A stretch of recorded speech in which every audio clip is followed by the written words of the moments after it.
തിരുവെടുത്ത് വായിക്കുമ്പോൾ ഞാൻ ഏറ്റവും അധികം ദൈവവചന ശുശ്രൂഷകനായി ദൈവം എന്നെ നിയോഗിച്ചു എന്നുള്ള ബോധ്യം എൻ്റെ അകത്ത് വന്ന കാലം മുതൽ ഞാൻ ഏറ്റവും അധികം പഠിച്ചിട്ടുള്ളത്, ശ്രദ്ധിച്ചിട്ടുള്ളത്, പ്രത്യേകിച്ച് ഞാൻ 24 വർഷമായി ഒരു സഭയുടെ പാസ്റ്ററാണ്. എൻ്റെ സ്തോത്രം ശുശ്രൂഷയുടെ പ്രാരംഭകാലത്ത് ഞാനിപ്പോൾ പ്രവർത്തിക്കുന്ന സ്ഥലത്ത് ഒരു പൈനിയർ പ്രവർത്തനം ആരംഭിക്കുന്ന സമയത്ത് കർത്താവിൻ്റെ സന്നിധാനത്തിൽ വളരെ ദൂരത്തുനിന്ന് വിരലിലെണ്ണാവുന്ന സാധുക്കളായ വളരെ കഷ്ടപ്പാട് നിറഞ്ഞ ചില സഹോദരിമാരും അമ്മമാരൊക്കെ മാത്രമാണ്, കൂടിയാൽ 5, 6, 8, 10 പേര്, അവർ മാത്രമാണ് ദീർഘദൂരം, ചിലപ്പോൾ കിലോമീറ്ററുകൾ നടന്ന് കൈക്കുഞ്ഞുങ്ങളെ കയ്യിലേന്തി, ചിലപ്പോൾ ഒരു വണ്ടിയിൽ വന്നൊരു സ്ഥലത്തിറങ്ങി വേറൊരു വണ്ടി കയറി കമ്പി പിടിച്ച് തൂങ്ങി വളരെ ദൂരം യാത്ര ചെയ്ത് മക്കളുമൊക്കെ ആയിട്ട് വന്ന് യോഗത്തിന് എൻ്റെ മുമ്പിലിരിക്കാറുള്ളത്. ആ കാലഘട്ടം മുതൽ ദൈവമായ കർത്താവ് എൻ്റെ കയ്യിൽ ദൈവത്തിൻ്റെ വചനമാണ് ഏൽപ്പിച്ചത് എന്നൊരു ബോധ്യമുള്ളത് കൊണ്ട് ഞാൻ ദൈവസന്നിധിയിൽ ഒത്തിരി കരഞ്ഞിട്ടുണ്ട്, പ്രാർത്ഥിച്ചിട്ടുണ്ട്. കർത്താവേ, ഈ പാവപ്പെട്ട ആളുകൾ കടഭാരവും ഞെരുക്കവും രോഗവും ബുദ്ധിമുട്ടും ജീവിക്കാൻ വേണ്ടി കഷ്ടപ്പെടുന്ന ഇവർ ദൈവത്തിൻ്റെ സന്നിധിയിൽ ഇവിടെ വന്നിരിക്കുമ്പോൾ 3/4 മണിക്കൂർ ഞാൻ ഇവരോട് വേദപുസ്തകത്തിലൊരു വാക്യമെടുത്ത് പ്രസംഗിച്ച് വിട്ടാൽ ഈ സാധുക്കൾക്ക് എന്ത് ഗുണമുണ്ടാകും? ഞാൻ എൻ്റെ പരമാർത്ഥ ഹൃദയം നിങ്ങളുടെ മുമ്പിൽ പറയുകയാണ്. ഈ ഒരു ചോദ്യം എന്നെ കുറേ നാൾ അലട്ടിയതാണ്. എനിക്ക് അവരോട് പ്രവചിക്കാനുള്ള കൃപയില്ലായിരുന്നു. ഞാൻ അവരുടെ മേൽ കൈവയ്ക്കുമ്പോൾ അവർ സൗഖ്യമാകാനുള്ള കൃപയില്ലായിരുന്നു. പിന്നീട് ദൈവമായ കർത്താവ് സന്ദർഭോചിതമായിട്ട് അതൊക്കെ ചെയ്തിട്ടുണ്ടെങ്കിലും പ്രാരംഭഘട്ടത്തിലെ എൻ്റെ ഒരു ആകുലതയായിരുന്നു. ആ കാലഘട്ടങ്ങളിൽ വേദപുസ്തകം വായിക്കുമ്പോൾ കർത്താവ് എന്നെ ഒത്തിരി തണുപ്പിച്ചത് വചനത്തിന് ജനത്തിൻ്റെ ഇടയിൽ എന്ത് ചെയ്യാൻ കഴിയും എന്നുള്ള വാക്യങ്ങൾ കൊണ്ടാണ്. സ്തോത്രം. അതുകൊണ്ട് ഒത്തിരി ദൈവത്തിൻ്റെ വചനത്തെ ഞാൻ സ്നേഹിക്കുന്നു. വചനത്തിലൂടെ ഞാൻ മനസ്സിലാക്കി, ശ്രദ്ധിക്കാൻ ആളുണ്ടെങ്കിൽ വചനം അവനെ സഹായിക്കുന്നത് എത്ര ശ്രേഷ്ഠമായിട്ടായിരിക്കുമെന്ന് പറയാൻ കഴിയുകയില്ല. സ്തോത്രം. കർത്താവിൻ്റെ വചനത്തെ വിശ്വസിച്ചാൽ, വചനത്തെ സ്നേഹിച്ചാൽ, വചനത്തെ കൈക്കൊണ്ടാൽ ആ ആൾക്ക് വരുന്ന മാറ്റം, ആ കുടുംബത്തിന് വരുന്ന മാറ്റം, ആ മനുഷ്യനെ ദൈവം ഉയർത്തുന്ന ഉയർച്ച, അവൻ്റെ ബോധ മനസ്സിന് വരുന്ന മാറ്റം, അവൻ്റെ ശരീരത്തിനും ജീവിതത്തിനും വരുന്ന മാറ്റം എത്ര വലുതാണെന്ന് ഞാൻ പറയാതെ തന്നെ അനുഭവിച്ചിട്ടുള്ള ദൈവമക്കൾ ഇന്ന് രാത്രി വളരെ ദൂരത്തുനിന്ന് ഇവിടെ യോഗത്തിന് വന്നിട്ടുണ്ട്. അവരെ ഓർത്ത് ദൈവത്തിന് സ്തോത്രം ചെയ്യുന്നു. വചനം നമുക്ക് ചെയ്ത സകല നന്മകൾക്കായി നിങ്ങൾക്ക് എങ്ങനെ ദൈവത്തോട് നന്ദി പറയാമോ അതുപോലെ മനസ്സ് തുറന്ന് ദൈവസന്നിധിയിൽ കർത്താവിന് നന്ദിയോടെ സ്തോത്രം ചെയ്താട്ടെ. ഹല്ലേലൂയ. വചനസ്നേഹികളായ ദൈവത്തിന്റെ മക്കളെ കാണുമ്പോൾ തന്നെ സ്വർഗം തുറക്കും, വചനത്തിന്റെ വാതിലുകൾ തുറക്കും. ഇന്ന് രാത്രി ഒരു മനുഷ്യന്റെ വാക്കിനേക്കാൾ എനിക്ക് ദൈവത്തിന്റെ വചനമാണ് ആവശ്യമെന്ന് ബോധ്യമുള്ളവർ ഇന്ന് രാത്രി ഇവിടെ ഉണ്ടെങ്കിൽ അവർക്ക് വേണ്ടി ദൈവമായ കർത്താവ് വചനത്തിന്റെ കവാടങ്ങളെ മലർക്ക തുറന്നിട്ട് നമ്മുടെ വിഷയങ്ങൾ വചനം കൊണ്ട് പരിഹരിച്ച്, ഹല്ലേലൂയ, അങ്ങനെ ചെയ്യാൻ ദൈവത്തിന് കഴിയട്ടെ എന്ന് ഞാൻ ആത്മാർത്ഥമായി ദൈവത്തോട് പ്രാർത്ഥിക്കുകയാണ്. കർത്താവ് അത് ചെയ്യുമെന്ന് പൂർണ്ണമായിട്ട് ഞാൻ ദൈവസന്നിധിയിൽ വിശ്വസിക്കുന്നു. അപ്പോൾ തന്നെ ഞാൻ ഓരോ പ്രസംഗത്തിനും തയ്യാറാകുമ്പോഴെല്ലാം ഹൃദയം കൊണ്ട് ദൈവത്തിൻ്റെ വചനം പരതി അന്വേഷിക്കും. ഇന്ന് രാത്രി കർത്താവ് എന്തായിരിക്കും ചെയ്യാൻ പോകുന്നത്? ദീർഘദൂരം ഞാൻ എൻ്റെ വാഹനത്തിൽ യാത്ര ചെയ്യുമ്പോൾ മനസ്സുകൊണ്ട് പ്രാർത്ഥിച്ചും ദൈവത്തോട് ചോദിച്ചൊക്കെ പോരുമ്പോൾ ദൈവമായ കർത്താവ് വചനത്തിലൂടെ തന്നെ പറയും, ദൈവമായ കർത്താവ് ഇന്ന് വചനത്തിലൂടെ എന്ത് ചെയ്യുമെന്ന്. ഞാനത് ഉറച്ചു വിശ്വസിച്ചുകൊണ്ടാണ് ദൈവസന്നിധി നിങ്ങളുടെ നടുവിൽ നിൽക്കുന്നത്. കർത്താവിൻ്റെ സന്നിധാനത്തിൽ പരിശുദ്ധാത്മാവിൻ്റെ ഹൃദയത്തിൽ ബോധിപ്പിച്ചിട്ടുള്ള കാര്യങ്ങളെല്ലാം വചനം പറഞ്ഞുകൊണ്ടിരിക്കുമ്പോൾ ദൈവം നിവർത്തിപ്പാൻ വിശ്വസ്തനാണെന്ന് ഞാൻ വിശ്വസിക്കുകയാണ്. ഞാൻ ഉറച്ചു വിശ്വസിക്കുന്നു, കൃപാവരങ്ങളെക്കാൾ ദൈവത്തിൻ്റെ വചനത്തിന് ശക്തിയുണ്ട്. എനിക്ക് മുമ്പ് പ്രാർത്ഥിച്ച കർത്തൃദാസൻ പ്രാർത്ഥിച്ചപ്പോൾ ശ്രദ്ധിച്ചു, വചനം ദൈവത്തോടത്തോളം ശക്തിയുള്ളതാണ്. ഇന്ന് രാത്രി വചനം ദൈവമാണെന്നാണ് ഈ ബൈബിൾ പറയുന്നത്. സ്വർഗത്തിലെ ദൈവത്തിൻ്റെ വചനത്തിൻ്റെ ശക്തി ഇന്ന് രാത്രി ആളത്വത്തിൽ വെളിപ്പെടാൻ ഇടയാകണം. വചനം ശക്തിയോടെ പ്രഭാവത്തോടെ വെളിപ്പെട്ടാൽ നിശ്ചയമായും രോഗങ്ങൾ സൗഖ്യമാകും, പാപബന്ധനങ്ങൾ അഴിയും, മനുഷ്യൻ സുബോധമുള്ളവനായി മാറും, സ്നേഹമുള്ളവനായി മാറും, സ്തോത്രം, ഉള്ളിലെ കയ്പ് മാറിപ്പോകും. അത്രയ്ക്ക് മനുഷ്യനെ കഴുകിയെടുക്കാൻ കഴിയുന്നതാണ് ദൈവത്തിൻ്റെ വചനം. വിശ്വസിക്കുന്നവർ ദൈവത്തിന് നന്ദിയോടൊരു സ്തോത്രം ചെയ്താട്ടെ. ഞാൻ ഈ ഇടയ്ക്ക് കൺവെൻഷൻ പ്രസംഗത്തിൻ്റെ ഒക്കെ ആമുഖത്തിൽ ദൈവമക്കളുടെ നാവിൽ പറയുന്ന ഒരു വാക്കാണ്, ദൈവവചനത്തിന് ഏറ്റവും അധികം ഉത്തരവാദിത്വം ദൈവത്തിനാണുള്ളത്. സ്തോത്രം. കർത്താവ് ഒരു കാര്യം പറഞ്ഞാൽ ആ പറയുന്ന കാര്യത്തോട് പറയുന്ന ദൈവദാസനേക്കാൾ പറയിപ്പിക്കുന്ന ദൈവത്തിന് ഉത്തരവാദിത്വമുണ്ട്. സ്തോത്രം. അതിന് ഉതകുന്നൊരു വാക്യം ഞാൻ പറയാം. അതെൻ്റെ കുറിവാക്യമല്ല. യിരെമ്യാ പ്രവചനം 1-ാം അധ്യായത്തിൻ്റെ 12-ാമത്തെ വാക്യം. ആ വാക്യത്തിൽ എഴുതിയിരിക്കുന്നത് ഇങ്ങനെയാണ്: എൻ്റെ വചനം നിവർത്തിയാകേണ്ടതിന് ഞാൻ ജാഗരിച്ചു കൊള്ളാം. സ്തോത്രം. ഇത് ദൈവം പറയുന്നൊരു വാക്കാണ്. ഇപ്പം ആ വാക്യത്തിൽ നിന്ന് 1-2 കാര്യങ്ങൾ നമുക്ക് മനസ്സിലാക്കാൻ പറ്റും. ഒന്ന്, ഈ കേൾക്കുന്ന വചനത്തിനൊരു 2-ാം തലമുണ്ട്. ഇന്ന് രാത്രി 15-ാം തീയതി രാത്രി മനോഹരമായിരിക്കുന്ന ഹോളിനകത്ത് ഈ പ്രദേശത്ത് ദൈവത്തിൻ്റെ സന്നിധാനത്തിൽ ദൈവത്തിൻ്റെ വചനം കേൾക്കാൻ നമുക്ക് ഒരവസരം ദൈവം തരികയാണ്. എൻ്റെ കഴിവിൻ്റെ പരമാവധി എല്ലാവർക്കും മനസ്സിലാകുന്നത് പോലെ ആരെങ്കിലും ഈ ഹോളിനകത്ത് കയറാതെ പുറത്ത് ഇത് ശ്രദ്ധിക്കുന്നുണ്ടെങ്കിൽ അവർക്ക് പോലും മനസ്സിലാകുന്ന രീതിയിൽ പറയാൻ ഞാൻ പ്രതിജ്ഞാബദ്ധനാണ്. ഞാനതിന് ശ്രമിക്കാം. എന്നാൽ ഇന്ന് രാത്രി എൻ്റെ ഉറപ്പെന്താണെന്നറിയാമോ? 15-ാം തീയതി രാത്രി ഞാനിവിടെ പറയുന്ന വചനം 15-ാം തീയതി രാത്രി ആശീർവാദത്തോടെ തീരുകയല്ല. ഈ വചനത്തിനൊരു 2-ാം തലമുണ്ട്. അതിന് ദൈവവചനം പറയുന്നതാണ് നിവർത്തിയാകുന്ന കാലം. സ്തോത്രം. ഹല്ലേലൂയ. ഇന്ന് രാത്രി ഇവിടെ ഇരിക്കുന്ന ദൈവമക്കളും ഈ സെന്ററിന്റെ ചുമതല വഹിക്കുന്നവരും കർത്തൃദാസന്മാരും ദൈവത്തെ സ്നേഹിക്കുന്നവരും ഉണ്ടെങ്കിൽ നിങ്ങളുടെ അധരം അടച്ചു വെക്കാതെ നന്ദി പറഞ്ഞുകൊണ്ട് കേൾക്കണം. സ്വർഗത്തിലെ ദൈവത്തിന്റെ വചനത്തിന് നിവർത്തിയാകുന്ന ഒരു ഭാഗമുണ്ട്. അതിന്ന് 15-ാം തീയതി ആയിരിക്കുകയല്ല. ചിലപ്പോൾ ഫെബ്രുവരി തീരുന്നതിനേക്കാൾ മുമ്പ്, ചിലപ്പോൾ ഈ വർഷത്തിന്റെ 6 മാസം തികയുന്നതിനേക്കാൾ മുമ്പ്, ചിലപ്പോൾ ഈ കൊല്ലം തീരുന്നതിനേക്കാൾ മുമ്പ്, ചിലപ്പോൾ ഇന്ന് രാത്രി ആശീർവാദം പറയുന്നതിനേക്കാൾ മുമ്പ് നിങ്ങളത് വിശ്വസിക്കാൻ തയ്യാറാണെങ്കിൽ സ്വർഗത്തിലെ വചനം നിവർത്തിയാകാനിടയാകും. അതുകൊണ്ട് ഇന്ന് രാത്രി മറ്റൊരു പ്രസംഗത്തിനും മറ്റൊരു പ്രഭാഷണത്തിനും ഇല്ലാത്ത പ്രത്യേകത ഇത് ഈ രാത്രി കേട്ട് 4 പേരെ ചിരിപ്പിച്ച് ചിലരെ ചിന്തിപ്പിച്ച് അവസാനിക്കില്ല. ഇത് വിത്ത് വിതയ്ക്കുന്നത് പോലെയാണ്. ആലത്തൂരും പരിസരത്തും ഇന്ന് രാത്രി മുതൽ സ്വർഗം പറയിപ്പിക്കുന്ന വചനം നിവർത്തിയാകാൻ പരിശുദ്ധാത്മാവിനാൽ ദൈവം ജാഗരിക്കുമെന്ന് ആത്മാവ് താൻ ഇന്ന് രാത്രി വചനത്തിലൂടെ ഉറപ്പു തരുമ്പോൾ അത് സംഭവിക്കണമെന്ന് ആഗ്രഹിക്കുന്ന ദൈവമക്കൾ യേശുവിന്റെ നാമത്തെ മഹത്വപ്പെടുത്തിക്കൊണ്ട് നിങ്ങളുടെ കുടുംബത്തിലും നിങ്ങളുടെ സെന്ററിലും നിങ്ങളുടെ ലോക്കൽ സഭകളിലും നിങ്ങളുടെ നാട്ടിലും നിങ്ങളുടെ തലമുറകളിലും ഹല്ലേലൂയ സംഭവിക്കട്ടെ, സംഭവിക്കട്ടെ, സംഭവിക്കട്ടെ. അതിന് കടന്ന് വിശ്വസിക്ക്. ഒരുപക്ഷെ നിങ്ങൾ 100 വട്ടം പ്രാർത്ഥിച്ചിട്ട് നടക്കാത്തത്, നിങ്ങൾ വീട്ടിലിരുന്ന് പ്രാർത്ഥിച്ചത്, നാളുകൾക്ക് മുമ്പ് പ്രാർത്ഥിച്ചത് നടക്കാത്തത് ഇന്ന് രാത്രി ഈ സെന്റർ കൺവെൻഷന്റെ നടുവിൽ നടക്കാൻ സാധ്യതയുണ്ട്. നിവർത്തിയാകാനുള്ള വചനം ഇന്ന് രാത്രി സ്വർഗം നമുക്ക് തരാൻ പോകുകയാണ്. അത് നിവർത്തിയാക്കാനുള്ള പദ്ധതി ദൈവം തന്നെ നിറവേറ്റാൻ പോകുകയാണ്. അതിനു വേണ്ടി ജാഗരിക്കുന്ന ഒരു ദൈവം നമുക്കുണ്ട്. അത് സംഭവിക്കണമെന്ന് വിശ്വസിക്കുന്ന ദൈവമക്കൾ ഈ പ്രാരംഭ സമയത്ത് കരമടിച്ചോ കരമുയർത്തിയോ ഏത് വിധേനയും ദൈവത്തിന് നന്ദി കരേറ്റി ഒരല്പ സമയത്തേക്ക് സ്തോത്രം ചെയ്തു കൊള്ളുക. സ്വർഗം അത് നിറവേറ്റാൻ തുടങ്ങുകയാണ്.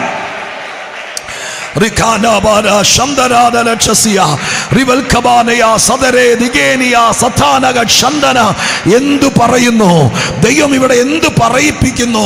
അത് നിറവേറ്റുന്ന ദൈവത്തിന് സ്തോത്രം, സ്തോത്രം, സ്തോത്രം, സ്തോത്രം. കണ്ണുകൾ അടച്ച് നമുക്ക് ഒരു വാക്ക് ദൈവത്തോട് പ്രാർത്ഥിക്കാം. കർത്താവേ, ഈ രാത്രികാലം അല്ല, ഈ ഒരു ദിവസങ്ങൾ നമ്മുടെ ഈ കൺവെൻഷനിൽ കർത്തൃദാസന്മാർ പറയുന്ന വചനം അത് കേൾക്കാൻ കൊള്ളായിരുന്നു, ഉഗ്രനായിരുന്നു എന്ന് പറഞ്ഞ് നിർത്തരുത്. അത് ഈ നാട്ടിൽ ചില സ്ഥലത്ത് നിവർത്തിയാകണം. അതിനുവേണ്ടി നമുക്ക് ഒരുമിച്ച് ദൈവത്തോട് ഒരു നിമിഷം ആത്മാർത്ഥമായി പ്രാർത്ഥിക്കാം. എല്ലാവരും പ്രാർത്ഥിച്ചാട്ടെ. നമുക്കറിയാം, ലക്ഷക്കണക്കിന് രൂപ മുടക്കിയാണ് ഒരു കൺവെൻഷൻ ക്രമീകരിക്കുന്നത്.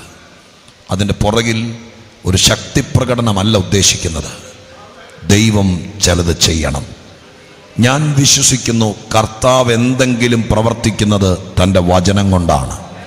എബ്രായ ലേഖനത്തിൽ വായിക്കുന്നു, ഈ കാണുന്നതിനൊന്നും ദൃശ്യമായതല്ല കാരണമെന്ന് വരുമാറ് ലോകം ദൈവത്തിൻ്റെ വചനത്താൽ സൃഷ്ടിക്കപ്പെട്ടു എന്ന് നാം വിശ്വാസത്താൽ അറിയുന്നു.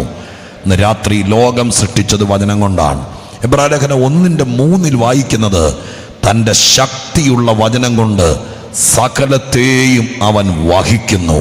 ഈ കാണുന്ന സൂര്യ ചന്ദ്ര നക്ഷത്ര ഗാലക്സികളെ, ഈ ഭൂമിയെ സാങ്കല്പിക അച്ചുതണ്ടിൽ നിന്ന് ശാസ്ത്രം പഠിപ്പിക്കുന്നുവെങ്കിലും നിത്യശൂന്യത്തിന്മേൽ തൂക്കിയിരിക്കുന്ന ഈ ഭൂമിയെ സ്തോത്രം സൗരയൂഥത്തിലെ സകല ഗ്രഹങ്ങളെയും അതതിൻ്റെ ഭ്രമണഗ്രഹത്തിൽ അതുപോലെ നടത്തുന്നത് ദൈവമാണ്. എന്തുകൊണ്ടാണ് അതിനെ പിടിച്ചു നിർത്തിയിരിക്കുന്നത്? എബ്രായ ലേഖന എഴുത്തുകാരൻ പറയുന്നു, തൻ്റെ ശക്തിയുള്ള വചനം കൊണ്ടാണ് വഹിക്കുന്നത്. അങ്ങനെയാണെങ്കിൽ ഇന്ന് രാത്രികാലം പ്രപഞ്ചത്തെ വചനം കൊണ്ട് വഹിക്കുന്ന ദൈവം, സൃഷ്ടിക്കുക മാത്രമല്ല ഒരിഞ്ചടത്തോട്ടോ വലത്തോട്ടോ മാറാതെ വചനം കൊണ്ട് നിയന്ത്രിക്കുന്ന ദൈവം ഇന്ന് രാത്രി ആലത്തൂര് വന്നിട്ടുണ്ട്. ആ ദൈവം ചിലരെ താങ്ങാൻ തുടങ്ങുകയാണ്. ചില വിഷയങ്ങളെ, ചില കുടുംബങ്ങളെ താങ്ങാൻ തുടങ്ങുകയാണ്. ദൈവം നിങ്ങൾ ചിലരോട് പറയുന്നു, ഞാൻ എൻ്റെ വചനം കൊണ്ട് നിന്നെ താങ്ങി നിർത്താം. നിന്റെ കയ്യിൽ പണമില്ലായിരിക്കും, നിന്റെ ശരീരത്തിന് ആരോഗ്യമില്ലായിരിക്കും, നിനക്ക് ചിലരോട് പറഞ്ഞു ജയിക്കാൻ കഴിവില്ലായിരിക്കും. സുവിശേഷകന്മാരോട് ദൈവം പ്രത്യേകം പറയുന്നു, നീ തളരണ്ട. നിനക്ക് ജയിക്കാൻ കഴിയാത്തിടത്ത് നിന്നെ താങ്ങി നിർത്താൻ ഞാൻ എൻ്റെ വചനം അയക്കാം. ഉടാരാബാന സന്തലരഗദന, യേശുവിൻ്റെ നാമത്തിൽ വചനം കൊണ്ട് ഉളവാക്കുകയും വചനം കൊണ്ട് താങ്ങി നിർത്തുകയും വചനം കൊണ്ട് സമാധാനിപ്പിക്കുകയും വചനം കൊണ്ട് വീണ്ടും ജനിപ്പിക്കുകയും വചനം കൊണ്ട് സൗഖ്യമാക്കുകയും വചനം കൊണ്ട് രൂപാന്തരപ്പെടുത്തുകയും ചെയ്യുന്ന നമ്മുടെ ദൈവത്തെ പോലെ വലിയ ദൈവമാരുള്ളൂ. കർത്താവേ, ഹല്ലേലൂയ, ഹറബന ഷദീനി ഹന്ദരക്ഷസി. പ്രാർത്ഥിക്കാൻ നമുക്ക്. പരിശുദ്ധ ദൈവമേ, ഞങ്ങളുടെ സ്വർഗീയ പിതാവേ, ഞങ്ങൾ തിരുവെഴുത്തിൽ നിന്ന് സത്യം ഗ്രഹിക്കുന്നു. വചനം മാറ്റിവെച്ച് അങ്ങൊന്നും ചെയ്യേല. ഞങ്ങളുടെ വിടുതലും ഞങ്ങളുടെ രക്ഷയും ഞങ്ങളുടെ ഭാവിയും എല്ലാം അങ്ങയുടെ വചനത്തിൽ അങ്ങ് എഴുതിയിട്ടുണ്ടെന്ന് ഞങ്ങൾ കണ്ടിട്ടുണ്ട്. കർത്താവേ, തിരുവെഴുത്തിൽ ഞങ്ങൾ വായിച്ചിട്ടുണ്ട്, പുസ്തക ചുരുളിൽ ഞങ്ങളെക്കുറിച്ച് എഴുതിയിട്ടുണ്ടെന്ന്. അത് തിരുവെഴുത്താണെന്ന് വിശ്വസിക്കുന്നു ഞങ്ങൾ. അങ്ങനെയെങ്കിൽ ഇന്ന് രാത്രി ഇവിടെ തടിച്ചു കൂടിയിരിക്കുന്ന ദൈവമക്കളോട്, കർത്തൃദാസന്മാരോട്, ഈ നാടിനോട് തിരുവെഴുത്തിൽ ഇവരെക്കുറിച്ച് എന്തെഴുതിയിട്ടുണ്ടോ അത് വെളിപ്പെടുത്തി തരണേ കർത്താവേ. അതിന് വചന വ്യാഖ്യാനം ഞങ്ങൾക്ക് തരണമെന്ന് പ്രാർത്ഥിക്കുന്നു. എല്ലാം നന്മയ്ക്കായി വ്യാപരിക്കണം. പ്രാർത്ഥന കേട്ടതിന് നന്ദി. യേശുവിൻ്റെ നാമത്തിൽ പ്രാർത്ഥിക്കുന്നത് കേൾക്കുമാറാകണമേ. കരമുയർത്തി ശബ്ദമുയർത്തി ദൈവത്തിന് സ്തോത്രം ചെയ്താട്ടെ. ദൈവം നിങ്ങളെ അനുഗ്രഹിക്കട്ടെ. നിങ്ങളുടെ വിലയേറിയ പ്രാർത്ഥനയെ ചോദിച്ചുകൊണ്ട് ഒരു ദൈവിക സന്ദേശത്തിലേക്ക് പ്രവേശിക്കാൻ ആഗ്രഹിക്കുകയാണ്. റോമാലേഖനം 3-ാം അധ്യായം 9-ാമത്തെ വാക്യം വായിച്ചുകൊണ്ട് രാത്രിയിലെ ആത്മീക ദൂതിന് തുടക്കം കുറിക്കുന്നു. റോമാലേഖനം 3-ാം അധ്യായം 9-ാമത്തെ വാക്യം. ആകയാൽ എന്ത് നമുക്ക് വിശേഷതയുണ്ടോ? ആകയാൽ എന്ത് നമുക്ക് വിശേഷതയുണ്ടോ? അശേഷമില്ല. യഹൂദന്മാരും യവനന്മാരും ഒരുപോലെ പാപത്തിന് കീഴാകുന്നുവെന്ന് നാം മുമ്പേ തെളിയിച്ചുവല്ലോ. മതി. സ്തോത്രം. റോമാലേഖനം വേദപുസ്തകത്തിലെ ഏറ്റവും പ്രധാനപ്പെട്ട ലേഖനമാണ്. ലേഖനങ്ങളുടെ കവാടം എന്നാണ് റോമാലേഖനത്തെ വിളിക്കുന്നത്. പ്രൗഢമായിരിക്കുന്ന ആത്മീക വിഷയത്തിലേക്കുള്ള ഒരു വാതായനമാണ് റോമാലേഖനം. ദൈവമായ കർത്താവ് മനുഷ്യവർഗത്തിന് കൊടുത്ത ഏറ്റവും വലിയ സമ്മാനം, അഥവാ മനുഷ്യൻ്റെ പാപത്തിന് പരിഹാരം വരുത്തിയ നന്ദനം, അതിനോട് ബന്ധപ്പെട്ടൊരു വാക്ക് നീതീകരണം ലഭിക്കുക എന്നുള്ളതാണ്. മനുഷ്യനെ ദൈവമായ കർത്താവ് സൗജന്യമായി നീതീകരിക്കുന്നു എന്ന സന്തോഷ വാർത്ത ലോകത്തോടറിയിക്കാൻ പരിശുദ്ധാത്മാവ് ഭരമേൽപ്പിച്ചത് ബൈബിളിൻ്റെ എഴുത്തുകാരിൽ ഒരാളായിരിക്കുന്ന ധന്യനായ പൗലോസിനെയാണ്. ഇന്നത്തെ പോലെ മീഡിയകളോ ടിവിയോ ചാനലുകളോ ഒന്നുമില്ലാത്ത കാലത്ത് പൗലോസ് ആ കാര്യം ഒരു സഭയ്ക്ക് എഴുതുകയാണ് ലേഖനമായി. അത് കാനോനികമായി വേദപുസ്തകത്തിനകത്ത് റോമാലേഖനം എന്ന പേരിൽ നമുക്ക് നൽകപ്പെട്ടു. ഈ ലേഖനത്തിൻ്റെ ഉള്ളടക്കത്തിൻ്റെ ആകത്തുക മനുഷ്യർക്ക് ദൈവമായ കർത്താവ് സൗജന്യമായ നീതീകരണം കൊടുക്കുന്നു. ലോകം കേട്ട ഏറ്റവും സുന്ദരമായ വാർത്ത എന്നാണ് സ്പർജൻ ഈ ലേഖനത്തെക്കുറിച്ച് പറഞ്ഞിരിക്കുന്നത്. ഞാൻ ദൈവമക്കളും കൂടി ഉള്ളൊരു സെൻട്രൽ കൺവെൻഷൻ ആയതുകൊണ്ടാണ് ഇങ്ങനെ ഒരു ആമുഖം പറയുന്നത് കേട്ടോ. പരസ്യോഗത്തിനാണെങ്കിൽ സ്പർജൻ്റെ കാര്യമൊന്നും പറയേണ്ട കാര്യമില്ലെന്ന് എനിക്കറിയാം. പക്ഷെ നിങ്ങളൊക്കെ ഇവിടെ ഉള്ളതുകൊണ്ട് ഞാൻ പറയുകയാണ്. പ്രസംഗികളുടെ പ്രഭു എന്നറിയപ്പെടുന്ന വേദപുസ്തക ജ്ഞാനിയായിരുന്ന സ്പർജൻ റോമാലേഖനത്തെക്കുറിച്ച് പറഞ്ഞിരിക്കുന്ന വാക്കിതാണ്. സ്തോത്രം. മനുഷ്യവർഗം കേട്ട ഏറ്റവും സുന്ദരമായ വാർത്ത. സ്തോത്രം. ഹല്ലേലൂയ. നിങ്ങളുടെ കടം മുഴുവൻ സർക്കാർ എഴുതി തള്ളുന്നു. കാർഷിക ലോൺ എത്ര ലക്ഷം ഉണ്ടെങ്കിലും പലിശയും കൂട്ടുപലിശയുമായിട്ട് കൂടിക്കിടക്കുന്ന കാർഷിക ലോൺ ഫെബ്രുവരി മാസം അവസാനിക്കുന്നതിനെ കൊമ്പ് എഴുതി തള്ളുന്നു എന്ന് കേട്ടാൽ നിങ്ങൾ ഇങ്ങനെ ഇരിക്കുമോ? സ്തോത്രം. അതിനേക്കാൾ വലുതാണ് മാനവവർഗം ചെയ്ത സകല പാപവും നിരുപാധികം എഴുതിത്തള്ളാൻ അധികാരമുള്ള സ്വർഗീയ കോടതിയുടെ ജഡ്ജിയായിരിക്കുന്ന മഹാദൈവം മനുഷ്യവർഗത്തിന്റെ പാപം ഒരു വഴിപാടും നേർച്ചയുമില്ലാതെ എഴുതിത്തള്ളാൻ തയ്യാറാണ്. അതിനുപയോഗിക്കുന്ന ബൈബിൾ ഭാഷയാണ് നീതീകരണം. ഹല്ലേലൂയ. ഒരു മനുഷ്യന് സ്വർഗത്തിൽ നിന്ന് നീതീകരണം കിട്ടിയെന്ന് പറഞ്ഞാൽ അതിനർത്ഥം അവനെ ഇനി കുറ്റപ്പെടുത്താൻ ആർക്കും കഴിയുകയില്ല എന്ന്. ഈ ലേഖനം വായിച്ചിട്ടുള്ള ആളുകൾക്കറിയാം. അങ്ങനെ തന്നെ ഇതിനകത്ത് എഴുതിയിട്ടുണ്ട്, ദൈവം നീതീകരിച്ചവനെ ആർക്ക് കുറ്റം പറയും. സ്തോത്രം.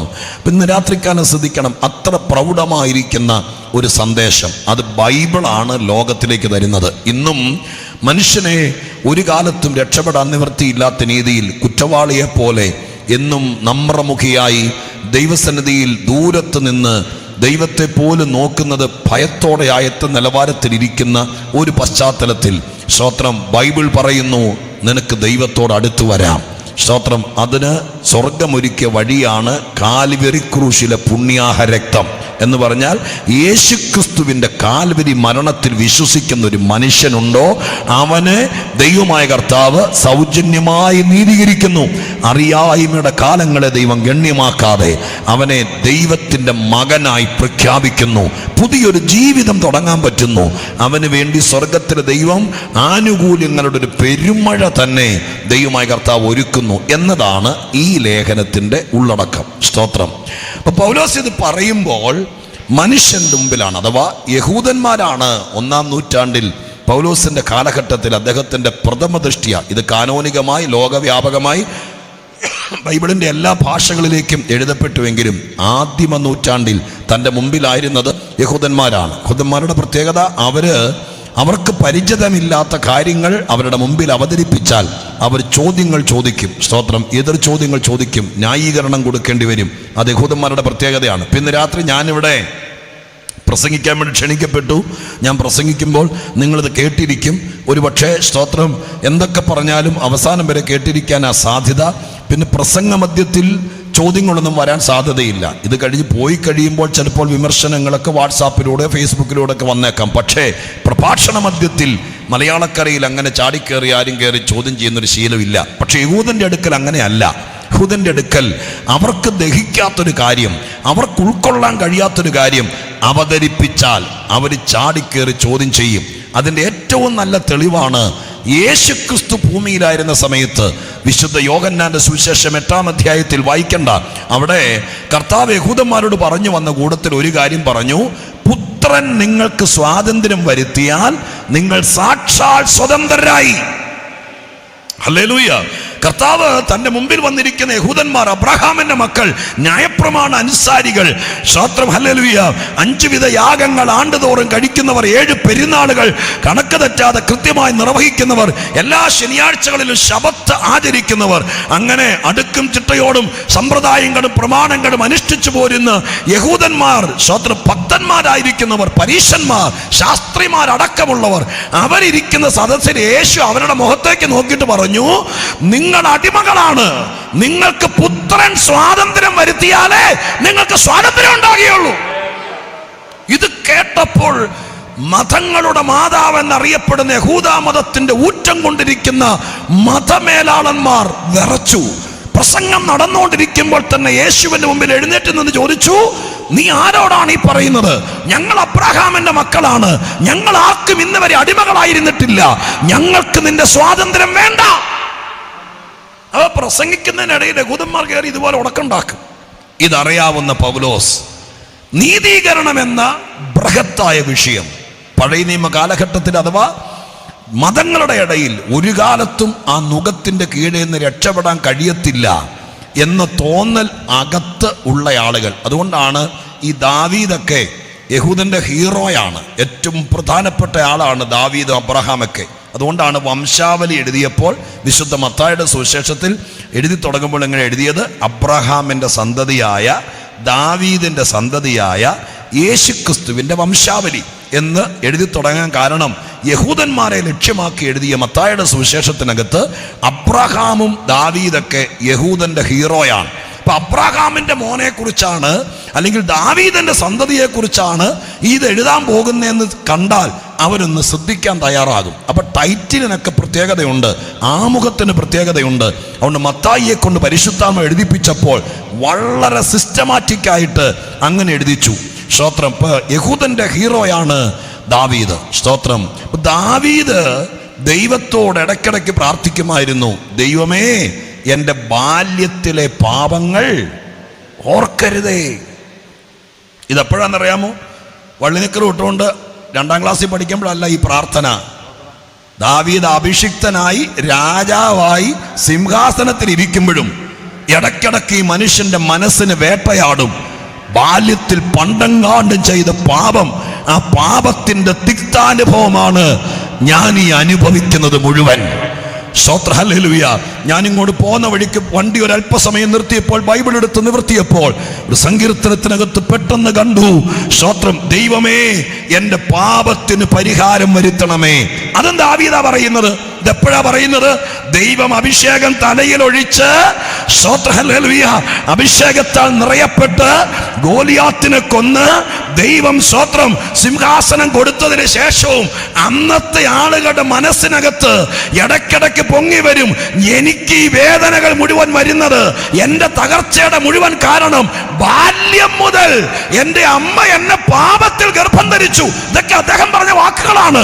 ഇതെല്ലാം എത്ര പ്രാവശ്യം കഴുകിയാലും എത്ര ഏറ്റു പറഞ്ഞാലും പാപത്തിന് പരിഹാരം വരികയില്ല എന്ന് അന്നത്തെ മതങ്ങൾ പഠിപ്പിച്ചപ്പോൾ സ്വർഗത്തിലെ ദൈവത്തിന്റെ പുത്രനെ ലോകത്തിലേക്ക് അയച്ചിട്ട് ദൈവം പറഞ്ഞു, നിന്റെ പാപങ്ങൾ എത്ര കടും ചുമപ്പായിരുന്നാലും ഞാൻ ഹിമം പോലെ വെളുപ്പിക്കാം. ഇന്ന് രാത്രികാലം, ഈ യോഗത്തിന്റെ പ്രഥമ രാത്രി എന്നെ കേൾക്കുന്ന ആരെങ്കിലും ഈ രാത്രികാലം ആകുലതകളാൽ ഭാരപ്പെടുന്നുണ്ടെങ്കിൽ അവരോട് സ്വർഗം പറയുന്നു, നിന്റെ പാപത്തിന്റെ കടച്ചീട്ട് കീറാൻ, നീ ഒരിക്കലും അത് ഓർക്കാതിരിക്കാൻ, നിന്നെ അത് വേട്ടയാടാതിരിക്കാൻ, എന്നേക്കും നിന്നെ കഴുകുവാൻ സ്വർഗത്തിലെ ദൈവം ഒരുക്കിയതാണ് കാൽവരി ക്രൂശിലെ രക്തം. ഹല്ലേലൂയ.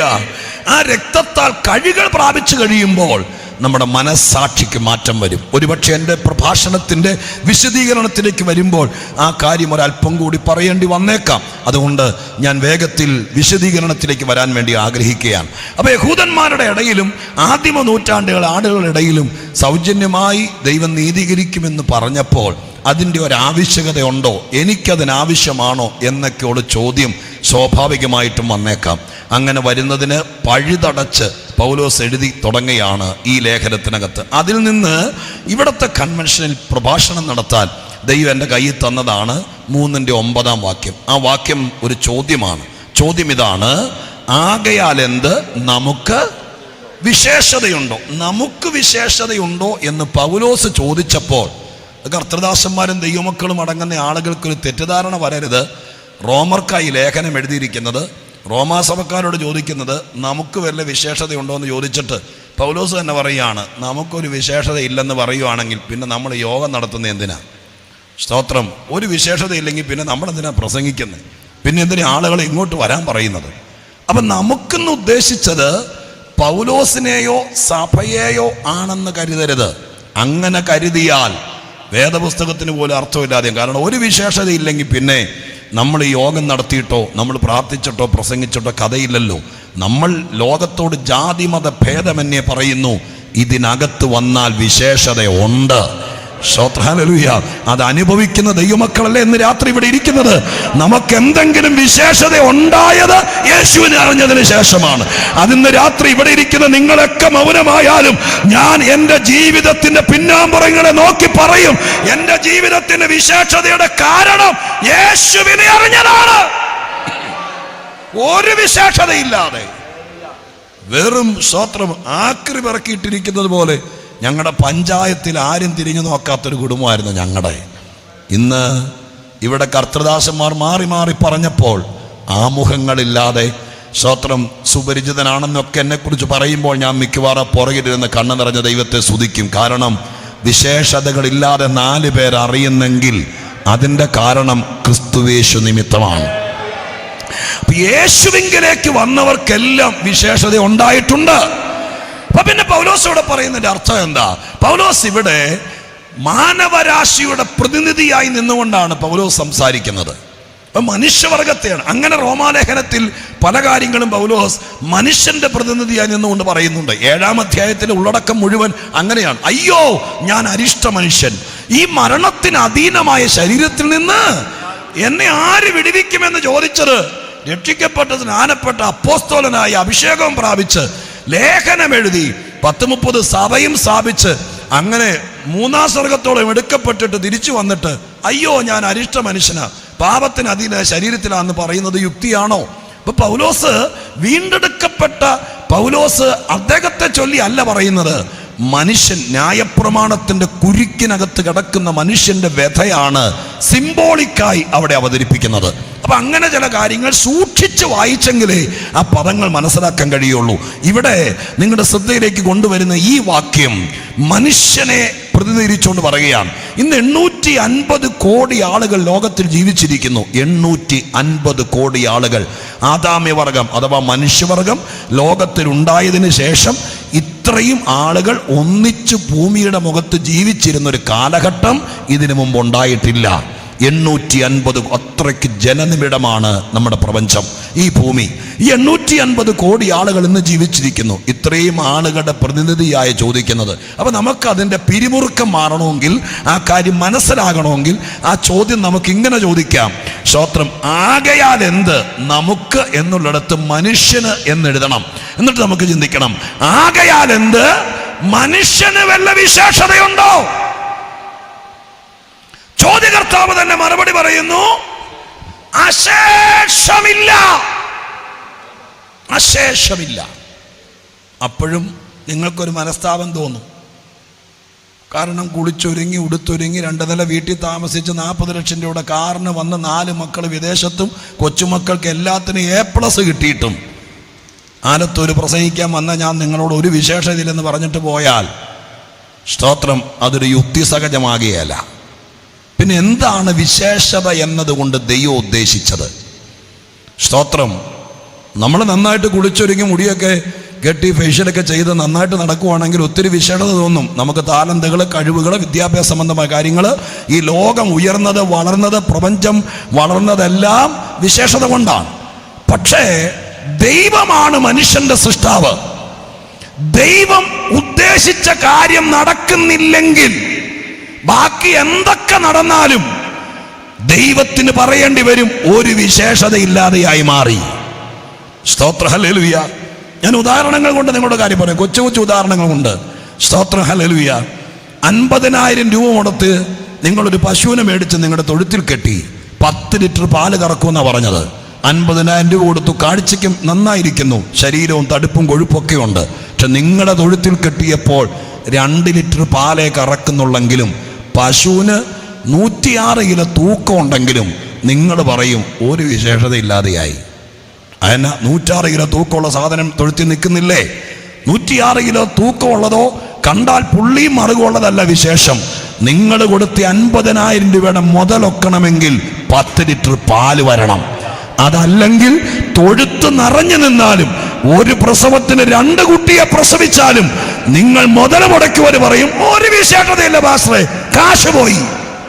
അങ്ങനെയല്ലേ പറയുള്ളൂ. അങ്ങനെയാണെങ്കിൽ സ്വന്തം സദൃശ്യത്തിലും സ്വരൂപത്തിലും മനുഷ്യന് ദൈവത്തിന്റെ സകല കഴിവും കൊടുത്ത്, സ്തോത്രം, ദൈവത്തിന്റെ സ്വഭാവത്തിന്റെ ഭാവം കൊടുത്ത് ഈ ഭൂമിയിൽ സൃഷ്ടിച്ചിട്ട് ദൈവം പ്രതീക്ഷിക്കുന്നത് പോലെ അല്ല മനുഷ്യൻ നടക്കുന്നതെങ്കിൽ അവിടെ നമ്മൾ കണ്ണെഴുതിയാലും ഹൈ ഹീൽഡ് ഷൂസ് ഇട്ടാലും 5 പെർഫ്യൂം അടിച്ചാലും 50 ലക്ഷത്തിന്റെ കാറിൽ നടന്നാലും സ്വർഗത്തിലെ ദൈവം മോളിൽ നിന്ന് താഴേക്ക് നോക്കിയിട്ട് പറയുന്നത് ഒരു വിശേഷതയില്ല. ഹല്ലേലൂയ. ഈ വർഷത്തെ ആലത്തൂർ സെൻട്രൽ കൺവെൻഷന്റെ പ്രഥമ രാത്രി പരിശുദ്ധാത്മാവ് ഉദ്ദേശിക്കുന്നത്, നിങ്ങൾ പ്രാർത്ഥിക്കാൻ തയ്യാറാണെങ്കിൽ വിശേഷതയില്ലാത്ത ചിലരെ ദൈവത്തിന്റെ വചനം കൊണ്ട്, ദൈവത്തിന്റെ സഭ നിമിത്തം, സുവിശേഷ നിമിത്തം, ഈ ഇരിക്കുന്ന കർത്തൃദാസന്മാരും ദൈവമക്കളും നിമിത്തം ചിലരെ വിശേഷതയുള്ളവരെ ആക്കി മാറ്റാൻ സ്വർഗം വേർതിരിച്ചവരാണ് വീണ്ടെടുക്കപ്പെട്ടവരായ ദൈവമക്കൾ. ഹല്ലേലൂയ. അതുകൊണ്ട് ഈ രാത്രി കൃപയുള്ള, കൃപാവരമുള്ള, ആത്മഭാരമുള്ള, ദൈവവിളിയുള്ള ദൈവത്തിന്റെ ദാസീദാസന്മാർ എൻ്റെ പുറകിലോ മുമ്പിലോ ഇരിക്കുന്നുണ്ടെങ്കിൽ ഇന്ന് രാത്രി 2 മുനയുള്ള വാളാ വചനം. ഒന്നാമത്തത്, നിങ്ങൾ പ്രാർത്ഥിക്കണം, കർത്താവേ 2024 തീരുന്നതിനേക്കാൾ മുമ്പ് ചിലരെ വിശേഷതയുള്ളവരാക്കി മാറ്റാൻ സ്വർഗം എനിക്കൊരു കൃപ തരണം, ദൈവം എനിക്കൊരു അഭിഷേകം തരണം, എന്റെ സെന്ററിനൊരു കൃപ തരണം എന്ന് ദൈവത്തോട് പ്രാർത്ഥിച്ചാൽ ഞാൻ ഉറപ്പു തരാം, പ്രാർത്ഥിക്കുന്നവനെ ഉപയോഗിക്കുന്ന ദൈവം ചിലരെ ഏത് തടസ്സങ്ങൾക്കും അപ്പുറം വിശേഷതയുള്ളവരാക്കി മാറ്റാനുള്ള കൃപ തരും. ഹല്ലേലൂയ. റമാന ശഖാന ഹംദരക്ഷസിയ. യേശു ക്രിസ്തു ഈ ലോകത്തിൽ വന്നത് കേവലം രോഗിയെ സൗഖ്യമാക്കാനല്ല, ഒരു മതം സ്ഥാപിക്കാനല്ല. യേശു ക്രിസ്തു ഈ ലോകത്തിൽ വന്നത് ഹല്ലേലൂയ ഏതെങ്കിലും ഒരു അത്ഭുതം നടത്താനല്ല, പച്ചവെള്ളത്തിന്റെ മീതെ നടക്കാനോ വെള്ളം വീഞ്ഞാക്കി കൊടുക്കാനോ ആഹാരമില്ലാത്തവർക്ക് ആഹാരം കൊടുക്കാനല്ല. അതൊക്കെ ചെയ്തിട്ടുണ്ട്. എന്നാൽ യേശു ദൈവം ജഡമെടുത്ത് ഭൂമിയിൽ വന്നതിന്റെ ഉദ്ദേശം വിശേഷത നഷ്ടപ്പെട്ട മനുഷ്യനെ വിശേഷതയുള്ളവനാക്കി മാറ്റാൻ. ഹല്ലേലൂയ. ആട്ടുകൊറ്റന്മാരുടെ കാളക്കിടാങ്ങളുടെയും രക്തത്തിന് കഴിയാതെ പോയപ്പോൾ സ്വന്തം ചങ്കിലെ ചോരയാൽ ചിലരെ വിശേഷതയുള്ളവരാക്കി മാറ്റാൻ ദൈവപുത്രൻ ഈ ലോകത്തിൽ വന്നു എന്നതാണ് സുവിശേഷത്തിന്റെ ഉള്ളടക്കം. അപ്പം അതുകൊണ്ട് ഇന്ന് രാത്രി ഞാൻ പഴുതടച്ച കാര്യം പറയാം. ഒരുപക്ഷെ കടോ പ്രയാസമൊക്കെ ഉള്ളത് കൊണ്ട് ആരെങ്കിലും വിളിച്ച് നിങ്ങൾ യോഗത്തിനിടയിൽ ഉണ്ടോ എന്ന് എനിക്കറിയില്ല. സ്തോത്രം. സത്യമായിരിക്കാം, നിങ്ങൾക്കൊരു വിഷയം വന്നതുകൊണ്ടായിരിക്കാം നിങ്ങൾ വചനം കേൾക്കാൻ താല്പര്യം കാണിച്ചത്. പക്ഷെ കർത്താവിന് പറയാനുള്ളത് ഞാൻ നിങ്ങളുടെ മുഖത്ത് നോക്കി പറയാം. നിങ്ങളുടെ ഈ വിഷയത്തിൻ്റെ പശ്ചാത്തലത്തിൽ നിങ്ങളുടെ കടം മാറ്റി തരാനല്ല കർത്താവിന് ഇഷ്ടം, നിങ്ങളുടെ രോഗം മാറ്റി തരാനല്ല ഇഷ്ടം. അതിൽ കൂടെ നടന്നേക്കാം. പക്ഷേ നിങ്ങളുടെ വീട്ടുകാരുടെയും നിങ്ങളുടെ ചാർച്ചക്കാരുടെയും ഇടയിൽ നിങ്ങളെ വിശേഷതയുള്ളവരാക്കാൻ, സ്തോത്രം, അതിന് ദൈവത്തിന് പ്ലാനുണ്ട്. ഇതിനകത്തിരിക്കുന്ന എത്ര ദൈവമക്കൾ ഇന്ന് രാത്രി പ്രാർത്ഥിക്കും, കർത്താവേ ഈ ഫെബ്രുവരി 15-ാം തീയതി ഞാൻ ഈ ഹോളിനകത്തേക്ക് കയറി വന്നതിനേക്കാൾ വിശേഷതയുള്ളവരായി എനിക്ക് മുന്നോട്ട് പോകണമെന്ന് ആഗ്രഹിക്കുന്ന നിങ്ങൾ ആരാണെങ്കിലും അവരോട് ദൈവം ഇന്ന് രാത്രി കനിവ് തരികയാ. നിങ്ങളുടെ ജീവിതത്തെ വിശേഷതയാക്കാൻ, നിങ്ങളുടെ ശുശ്രൂഷയെ വിശേഷതയുള്ളതാക്കാൻ സ്വർഗത്തിലെ ദൈവത്തിന്റെ കയ്യിൽ കൃപയുണ്ട്, കൃപാവരമുണ്ട്. അതിന്ന് രാത്രി നിന്റെ മേൽ ചൊരിഞ്ഞൊഴിക്കേണ്ടതിന് ഒരു 2-3 മിനിറ്റെങ്കിലും ആത്മശക്തിയോടെ ഒരു മാറ്റം പ്രതീക്ഷിക്കുന്നവർ, നിങ്ങളുടെ പിന്നാമ്പുറങ്ങൾ എന്തുമാകട്ടെ, നിങ്ങൾ ശുശ്രൂഷിക്കുന്ന ആളാകാം, പക്ഷെ ഉള്ളുകൊണ്ട് കരയുന്ന ഒരു വ്യക്തിയാണോ? ചില കാര്യങ്ങളിൽ നിന്നെ ഓർക്കുമ്പോൾ സങ്കടമാണോ? നിന്റെ മക്കളെ ഓർക്കുമ്പോൾ സങ്കടമാണോ?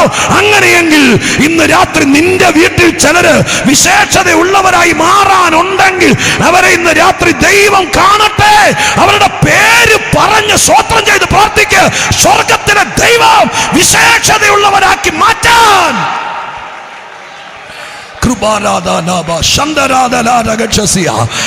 പേര് പറഞ്ഞ് സ്വോത്രം ചെയ്യ, ചിലരുടെ പേര് പറഞ്ഞ് സ്വോത്രം ചെയ്യ. കർത്താവെ, മദ്യപാനം കൊണ്ടും മയക്കുമരുന്ന് കൊണ്ടും മറ്റു പലതുകൊണ്ടും ഞങ്ങളുടെ നാട്ടിൽ, എൻ്റെ ചാർച്ചയിൽ, എൻ്റെ അപ്പൻ്റെ വീട്ടിൽ, എൻ്റെ അമ്മയുടെ വീട്ടിൽ, എൻ്റെ ഭർതൃഗ്രഹത്തിൽ, എൻ്റെ ജീവിത പങ്കാളി തന്നെ, എൻ്റെ മക്കളിൽ ചിലര് ജീവിതത്തിൽ എല്ലാ വിശേഷതയും നശിപ്പിച്ച് മനുഷ്യത്വം ഖനിച്ച് തകർന്നു കിടക്കുക. ഈ രാത്രി എൻ്റെ യേശു ഭൂമിയിൽ വന്നത് മനുഷ്യനെ വിശേഷതയുള്ളവനാക്കാനാണെങ്കിൽ എൻ്റെ കർത്താവിൻ്റെ കയ്യിലേക്ക് ഞാൻ ചിലരെ ഏൽപ്പിച്ചു തരാം. ചിലപ്പോൾ രോഗം കൊണ്ടായിരിക്കാം, ചിലപ്പോൾ പാപം കൊണ്ടായിരിക്കാം, ചിലപ്പോൾ ശാപം കൊണ്ടായിരിക്കാം. ഏത് വിധത്തിലും വിശേഷത നശിച്ചവരെ മടക്കി വരുത്തുന്ന ദൈവത്തിന്റെ കരം ഇന്ന് രാത്രി ഈ ഹോളിനകത്ത് ഇറങ്ങി വരട്ടെ. സ്വർഗം അത് ചെയ്യട്ടെ. ദൈവത്തിന് നന്ദി നിറഞ്ഞ ഹൃദയത്തോടെ സ്തോത്രം ചെയ്യുന്നു. ഹല്ലേലൂയ. റിഖാനബ ശന്ദരാദലക്ഷസി. ഹല്ലേലൂയ. നന്ദിയോടെ സ്തോത്രം ചെയ്യുന്നു. ഹല്ലേലൂയ. അപ്പോ മനുഷ്യനെ ദൈവമായ കർത്താവ് സൃഷ്ടിച്ചത് സ്തോത്രം ഭയങ്കര വിശേഷതയിലാണ്. പക്ഷെ പാപവും പിശാചും കൂടെ മനുഷ്യനെ വഞ്ചിച്ചു. ഇന്ന് 2 കാലയിൽ മനോഹരമായിട്ട് പുരാതന കാലത്തേക്കാൾ അത്യാധുനികമായിട്ട് പാർപ്പിടങ്ങൾ ഒരുക്കി നല്ല ടെക്നോളജിയിലാണ് ജീവിക്കുന്നത്. പക്ഷെ ദൈവദൃഷ്ടിയിൽ മനുഷ്യൻ വിശേഷതയില്ലാത്തവനായി മാറി. അതുകൊണ്ടാണ് സുവിശേഷ യോഗം സംഘടിപ്പിക്കുന്നത്. അതുകൊണ്ടാണ് നിങ്ങളുടെ വീടിൻ്റെ വാതിൽക്കൽ കയറി വന്ന ആരെങ്കിലും ദൈവത്തെക്കുറിച്ചും ദൈവവചനത്തെക്കുറിച്ചും പറയാൻ ആഗ്രഹിക്കുന്നെങ്കിൽ നിങ്ങളവരെ തെറ്റിദ്ധരിക്കരുത്. സ്തോത്രം. അത് മനുഷ്യനെ വിശേഷതയുള്ളതാക്കി മാറ്റാൻ ദൈവം ഒരുക്കുന്ന പദ്ധതിയാണ്. സ്തോത്ര. ഹല്ലേലൂയ. അപ്പൊ വിശേഷത നമ്മൾ ചെയ്യേണ്ടത് ചെയ്യാതെ ബാക്കി എന്തൊക്കെ ചെയ്താലും ദൈവദൃഷ്ടിയിൽ വിശേഷത നഷ്ടപ്പെടും. സ്തോത്ര. ഹല്ലേലൂയ. നഷ്ടപ്പെടും. നോക്കൂ, എങ്ങനെയാണ് ഇത്ര പ്രൗഢമായി ദൈവ സൃഷ്ടിയിൽ ഏറ്റവും മണിമകുടമായിരുന്നു മനുഷ്യൻ്റെ സൃഷ്ടിയെക്കുറിച്ച് തന്നെ വേദപുസ്തകം ശാസ്ത്രീയമായോ അല്ലെങ്കിൽ വൈദ്യശാസ്ത്രപരമായോ ചിന്തിക്കാതെ ബൈബിളിൽ നിന്ന് തന്നെ ചിന്തിച്ചാൽ ബൈബിൾ പറയുന്നു അത്ഭുതകരമായിട്ടും അതിശയകരമായിട്ടുമാണ് സ്തോത്രം മനുഷ്യനെ ദൈവം സൃഷ്ടിച്ചത്. അത്രയ്ക്കാണ്. ശാരീരിക ഘടന തന്നെ വർണ്ണിച്ചാൽ ഒരു രാത്രിയിലെ പ്രസംഗത്തിൻ്റെ 3/4 ഭാഗവും അതിനുവേണ്ടി നമ്മുടെ സൃഷ്ടിയെക്കുറിച്ച്, നമ്മുടെ ശാരീരിക അവയവങ്ങളെക്കുറിച്ച്, ഒരു ദിവസം നമ്മളറിയാതെ നമ്മളിൽ നടക്കുന്ന വലിയ പ്രക്രിയകൾ, എത്ര അത്ഭുതം. സ്തോത്രം. അത്രയ്ക്ക് അത്ഭുതകരമായ സൃഷ്ടിച്ചത്. ആ ഭാഗം ഇന്ന് രാത്രി ചിന്തിക്കാനേ സമയമെടുക്കുന്നില്ല. എന്നാൽ തൊട്ട് താഴത്തെ ചില വാക്കുകളുണ്ട്. സ്തോത്രം. നമ്മൾ വായിച്ചത് 9-ാം വാക്യമാണ്. 10, 11, 12 ഞാനൊന്ന് തൊട്ടുവിടാം. നീതിമാൻ ആരുമില്ല, ഒരുത്തൻ പോലുമില്ല, ഗ്രഹിക്കുന്നവനില്ല, ദൈവത്തെ അന്വേഷിക്കുന്നവനും ഇല്ല, എല്ലാവരും വഴിതെറ്റി ഒരുപോലെ കൊള്ളരുതാത്തവരായി തീർന്നു. മലയാളം ബൈബിളിൽ പച്ച മലയാളം എഴുതി വച്ചിരിക്കുന്നത് കൊള്ളരുതാത്തവർ എന്നൊരു വാക്കാണ്. സ്തോത്രം. നോക്കിയേ, പണ്ടൊക്കെ ഉപയോഗിച്ചുകൊണ്ടിരുന്ന വാക്കാണ്. ഇപ്പം അങ്ങനത്തെ വാക്കൊന്നും അമ്മച്ചിമാർ പോലും ഉപയോഗിക്കാറില്ല. സ്തോത്രം. പണ്ട് വഴക്ക് പറയുമ്പോൾ വെല്ലുമിച്ച് പറയുന്നത് കൊള്ളരുതാത്തവനെ. സ്തോത്രം. അർത്ഥം എന്താണെന്ന് അന്നറിയില്ലായിരുന്നു. വേദവസ്തം വായിച്ചപ്പോഴാണ് ബൈബിളിലുള്ളത് വെച്ച് അമ്മ ശാസിച്ചെന്ന് അറിഞ്ഞത്. ഇപ്പോഴും അങ്ങനെ പിള്ളേരെ ശാസിക്കുന്നതിന് അറിയാം. ഇതിനകത്ത് കിടക്കുന്നത് കൊള്ളരുതാത്തവൻ. സ്തോത്രം. മലയാളത്തിൽ കൊള്ളരുതാത്തവൻ എന്നാണ് വന്നത്. എന്നാൽ ഇംഗ്ലീഷ് ബൈബിളിൽ ആ വാക്ക് കിടക്കുന്നത് അൺപ്രോഫിറ്റബിൾ എന്നാണ്. അൺപ്രോഫിറ്റബിൾ. കുറച്ചുകൂടെ ചിന്തയ്ക്ക് വിശാലത വരുത്താൻ ഒരല്പമെങ്കിലും ആംഗലേയ ഭാഷ പരിചയമുണ്ടെങ്കിൽ, വലിയ നോളജും വേണ്ട, ചെറിയ ഒരു പദത്തിൻ്റെ അർത്ഥം പിടിക്കാനുള്ള കഴിവുണ്ടെങ്കിൽ ചിലപ്പോൾ അതായിരിക്കും കുറച്ചുകൂടെ വിശദീകരണത്തിന് എളുപ്പം. അൺപ്രോഫിറ്റബിൾ. അപ്പം മനുഷ്യൻ വിശേഷതയില്ലാത്തവനായി തീർന്നു എന്ന് പറഞ്ഞിട്ട് അതിൻ്റെ വിശദീകരണം താഴേക്ക് വരുമ്പോൾ വഴിതെറ്റി കൊള്ളരുതാത്തവനായി മാറി. സ്തോത്രം. എന്ന് പറഞ്ഞതിൻ്റെ അർത്ഥം അല്ലെങ്കിൽ അതിൻ്റെ മൂല്യം അൺപ്രോഫിറ്റബിളായി മാറി. അപ്പം മനുഷ്യൻ ഒരു പ്രോഫിറ്റബിൾ, ലാഭം എന്നൊരു വാക്കാണല്ലോ അത്. ആർക്ക് ലാഭത്തിൻ്റെ കാര്യം ഈ പറയുന്നത്? ഞാൻ നേരോടെ ജീവിച്ചാൽ ആർക്ക് ലാഭം? ഞാൻ ദൈവത്തെ വിശ്വസിച്ച് ജീവിച്ചാൽ ആർക്ക് ലാഭം? ലാഭം എന്ന വിഷയം തന്നെ ഒരു സഭായോഗത്തിൽ പ്രസംഗിക്കണം. കർത്തൃദാസന്മാർ ആരെങ്കിലും ഒരു ദിവസം അത് ചെയ്യട്ടെ എന്ന് ഞാൻ ഓർക്കുകയാണ്. വേദപുസ്തകത്തിലെ കാര്യമാണ്. ഒരു മനുഷ്യൻ, ഒരു ദൈവദാസൻ ശുശ്രൂഷ ചെയ്യുമ്പോൾ, ഒരു മനുഷ്യൻ നേരോടെ ജീവിക്കുമ്പോൾ, ഒരപ്പൻ ഒരു വീട്ടിൽ ഗ്രഹനാഥൻ ഒരു പുരോഹിതനെ പോലെ കുടുംബ പ്രാർത്ഥനയും ആരാധനയും സഭായോഗമൊക്കെ എല്ലാ അപ്പന്മാരും അമ്മമാരും കേൾക്കാൻ വേണ്ടി പറയുക. ഏതെങ്കിലും ഒരു സഭയുടെ മൂലയിൽ സ്ഥാനം പിടിക്കുന്നതല്ല ലാഭം. ഒരു സഭയോട് ചേർന്ന് നിൽക്കുമ്പോൾ, ഒരു കൂട്ടായ്മയിൽ നിൽക്കുമ്പോൾ, പ്രാർത്ഥനകളിലും കൂട്ടായ്മയിലും സജീവമായി പങ്കെടുത്ത് ഒരു കുടുംബത്തെ ആത്മീകമായി നയിക്കുന്ന ഒരു അപ്പനായി മാറിയാൽ, ഞാൻ ഇന്ന് രാത്രി ഉറപ്പ് പറയാം, അടുത്ത കൊല്ലം ഈ സമയമാകുമ്പോഴേക്കും കർത്താവ് വരാൻ താമസിച്ചാൽ നിങ്ങൾക്ക് തന്നെ തോന്നാൻ തുടങ്ങും നിങ്ങളൊരു ലാഭമാണ്. സ്തോത്ര. ഹല്ലേലൂയ. അപ്പൊ ഒരു ജീവിതം കിട്ടിയത് കൊണ്ട് കഥയില്ല, വിശ്വാസത്തിൽ വന്നതുകൊണ്ട് കഥയില്ല, ഒരു സഭയിൽ അംഗമായത് കൊണ്ട് കഥയില്ല. നിങ്ങൾക്ക് കിട്ടിയ അവസരങ്ങൾ ലാഭമാക്കി മാറ്റണം. സ്തോത്രം. ദൈവം അങ്ങനെയൊന്ന് ആഗ്രഹിക്കുന്നുണ്ടോ? എങ്ങനെ? മനുഷ്യനിൽ നിന്നൊരു ലാഭം. അതിനൊരു വിശദീകരണത്തിന് ഒരു വാക്ക് ഞാൻ അനുബന്ധമായി പറയാം. 30-ാം സങ്കീർത്തനത്തിൽ ദാവീദ് പറയുന്നത്, അതൊന്നും വായിക്കണ്ട, കാരണം വായിക്കാൻ കുറച്ച് വാക്യം കൊടുത്തിട്ടുണ്ട്. അതൊന്ന് 10 മണിയായാലും വായ്പ നടക്കുന്ന അറിയില്ല. കാരണം വചനത്തിൻ്റെ വിശദീകരണങ്ങൾ നിങ്ങൾക്ക് പറഞ്ഞ് ബോധിപ്പിക്കുമ്പോഴേക്കും കാര്യങ്ങൾ ഓടിക്കൊണ്ടിരിക്കുക. എങ്കിലും ഞാൻ ആ വാക്കുകൾ പറഞ്ഞിട്ടേ പോകത്തുള്ളൂ. കേൾക്കണേ. സ്തോത്രം. 30-ാം സങ്കീർത്തനത്തിൽ ദാവീദ് ഒരു വലിയ വാക്ക് ദൈവത്തോട് പറയുന്നുണ്ട്. വാക്കിതാണ്, ദൈവമേ, ഞാൻ കുഴിയിലിറങ്ങിപ്പോയാൽ നിനക്കെന്ത് ലാഭം? ആ വാക്ക് നിങ്ങൾ കേട്ടോ? ഏതോ മാരകമായൊരു വിപത്തിൻ്റെ നടുവിലാണ് ദാവീദ് ആ ചോദ്യം ചോദിക്കുന്നത്. ദൈവമേ, ഞാനിപ്പോൾ കുഴിയിലിറങ്ങിപ്പോകുക എന്നുദ്ദേശിച്ചത് തനിക്ക് മരണം സംഭവിച്ച് തന്നെ 6 അടി മണ്ണിൽ ശവസംസ്കാരം നടത്തിയാൽ ഇപ്പോൾ അത് സംഭവിച്ചാൽ എന്തെങ്കിലും ഒരു ദിവസം മരിക്കണം. പക്ഷെ ഈ സങ്കീർത്തനം എഴുതുമ്പോൾ ചില പ്രൗഢമായ പശ്ചാത്തലങ്ങളുണ്ട്. സ്തോത്രം. ആ പശ്ചാത്തലത്തിൽ അദ്ദേഹം ചോദിക്കുന്നു, ഞാൻ കുഴിയിലിറങ്ങിപ്പോ ഇപ്പൊ എന്റെ മൂക്കി പഞ്ഞി വെച്ച് സമയമാനത്തിലും പാടി കുഴി കൊണ്ട് അടക്കിയാൽ നിനക്കെന്ത് ലാഭം? അപ്പൊ ആ ചോദ്യം ചോദിക്കുന്ന ഒരു പ്രാഗൽഭ്യത്തിലാണ്. അതിന് മറുവശം എന്താ? ഇപ്പൊ ഞാൻ ജീവിച്ചിരുന്നാൽ നിനക്ക് ലാഭം ഉണ്ടെന്നല്ലേ? സ്തോത്രം. ഹല്ലേലൂയ. സ്തോത്രം. നിങ്ങൾ എന്താ പറയുന്നു? ജീവിച്ചിരുന്നാൽ ലാഭം ഉണ്ടെന്ന്. ഒരു യോഗത്തിന് വന്നിട്ട് ഒരു സ്തോത്രവും പറയുകയല്ല. വന്നാൽ സ്തോത്ര ഹല്ലേലൂയ നേരെ ചെയ്യ ഒരു കാര്യം ശ്രദ്ധിക്കുകയില്ല. ഒരു സഭായോഗത്തിന് വന്ന കൈ ഒന്ന് ചേർത്ത് അടിക്കുകയില്ല. അങ്ങനെ ഇരിക്കുന്ന ഒരാൾക്ക് ഇത് ചോദിക്കാൻ പറ്റുകയില്ല. കാരണം ദൈവം തിരിച്ചു ചോദിക്കും, നീ വന്നിട്ട് എനിക്കെന്ത് ലാഭമുണ്ട്? സ്തോത്രം. അങ്ങനെ ചോദിക്കാതിരിക്കണമെങ്കിൽ ഇന്ന് രാത്രി സെൻട്രൽ കൺവെൻഷൻ ആയതുകൊണ്ട് പറയാം, ഒരു യോഗത്തിന് വന്നാൽ ഒരു ലാഭം ഉണ്ടാകണം. എങ്ങനെ? സ്തോത്രം. നമുക്ക് ലോട്ടറി അടിച്ചുകൊണ്ട് പോകുകയല്ല. നീ വന്നെന്ന് അറിയണം, നീ പാടിയാൽ അറിയണം, നീ ഒരു കരമടിച്ചാൽ അറിയണം, ദൈവത്തെ മഹത്വപ്പെടുത്തിയാൽ അറിയണം, നിന്റെ വീട്ടിൽ കുടുംബ പ്രാർത്ഥന നടത്തിയാൽ അറിയണം, നീ ചെയ്യുന്നത് ലാഭമാകണം. ഹല്ലേലൂയ. ദൈവത്തിന്റെ പുത്രന്റെ ചോര കൊണ്ട് വീണ്ടെടുത്തത് അത്ര വിലയേറിയ രക്തം. ആ രക്തം എനിക്ക് വേണ്ടി മുടക്കിയപ്പോൾ ഞാൻ ദൈവത്തിന് ലാഭമാകണമെന്ന് ഇന്ന് രാത്രി ചിന്തിക്കുന്ന ആരെങ്കിലും ഉണ്ടെങ്കിൽ പരിശുദ്ധാത്മാവ് ഈ രാത്രി ചിന്തകളെ അകത്തേക്ക് തന്നെ തിരിച്ചുവിടുകയാ. നിങ്ങളുടെ തലച്ചോറ് തുറക്കട്ടെ. അങ്ങനെ ഒരു ബോധം ഈ സെന്റർ കൺവെൻഷനിൽ ഉണ്ടായാൽ ഞാൻ നിങ്ങൾക്ക് ഉറപ്പ് തരാം, ഈ സെന്ററിൽ വലിയ ഉണർവുണ്ടാകും. ഹല്ലേലൂയ. സ്തോത്രം. എന്നെ ഭാരപ്പെടുത്തുന്ന കരയിപ്പിക്കുന്ന കുറെ ചിന്തകൾ ഇതെല്ലാം. ഹല്ലേലൂയ. വിദ്യാഭ്യാസത്തിൽ കുറവുള്ള, നിന്റെ കുടുംബക്കാരിൽ വെച്ച് ഏറ്റവും എളിയവനായിരുന്ന, മലയാള ഭാഷ പോലും നന്നായി പറയാൻ അറിയായിരുന്ന, ഞാൻ പച്ചയ്ക്ക് പറയുന്നു, സാധാരണ ഞാൻ ഈ ബൈബിൾ കോളേജിൽ പഠിക്കാൻ വരുന്ന കാലം വരെ എൻ്റെ ശബ്ദം പെൺപിള്ളേരുടെ ശബ്ദമായിരുന്നു. ഞാൻ ബൈബിൾ മുമ്പിൽ വെച്ചുകൊണ്ട് ചുമ്മാ ഒരു സിമ്പതിക്ക് വേണ്ടി പറയുകയല്ല. എൻ്റെ നാട്ടുകാരെൻ്റെ കൂടെ പഠി കളിക്കുന്നത് വെറും ഫീമെയിൽ വോയിസ് ആയിരുന്നു. സ്തോത്രം. ഇപ്പം എൻ്റെ ശബ്ദം കാരണം പരാതിയാണ്, മൈക്കടിച്ചു പോവുക. സ്തോത്രം. ഹല്ലേലൂയ. അതിൻ്റെ കാര്യം എന്താ? എൻ്റെ ഹൃദയത്തിനകത്ത് സ്വർഗത്തിലെ ദൈവം ഒന്നിനും കൊള്ളാത്ത എന്നെ വെള്ളക്കുപ്പായി അടിയിച്ച് മഴ നനയ്ക്കാതെ വെയിൽ കൊള്ളാതെ ശ്രേഷ്ഠന്മാരുടെ നിരയിലെത്തിയപ്പോൾ അന്ന് മുതൽ എൻ്റെ മനസ്സിലെ കൊതിയാണ്, എന്നെ വിളിച്ച ദൈവത്തിന് ഞാനൊരു ലാഭമാകണം. അതിനെന്റെ തൊണ്ണ പൊട്ടിയാലും എൻ്റെ ജീവിതം പോയാലും വഴിക്കിട്ട് തള്ളിയാലും ജീവിതം പകുതിക്ക് വെച്ച് തീർന്നാലും ഒരു ലാഭമായിട്ട് സഭയ്ക്ക്, ദൈവമക്കൾക്ക്, ദൈവത്തിന് ലാഭമായാൽ ഹല്ലേലൂയ. എത്ര പേർക്ക് ഇന്ന് രാത്രികാലം മനസ്സോടെ പറയാൻ പറ്റും, കർത്താവേ അങ്ങയുടെ കയ്യിലെ സൗജന്യ നന്മകളാണ് ഞങ്ങൾ അനുഭവിക്കുന്നത്, അർഹത ഉണ്ടായിട്ടല്ല, ദൈവത്തിന്റെ കരുണ കൊണ്ടാണ്.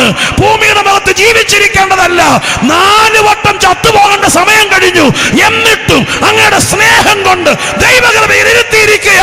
ഈ രാത്രി എത്ര പേർ ദൈവത്തോട് പറയും, ഞാനൊരു ലാഭമാകാൻ എന്നെ തന്നെ നിനക്ക് തരികയാണ്. ഹല്ലേലൂയ. റിഖാനബ ശംദരാദലക്ഷസിയ.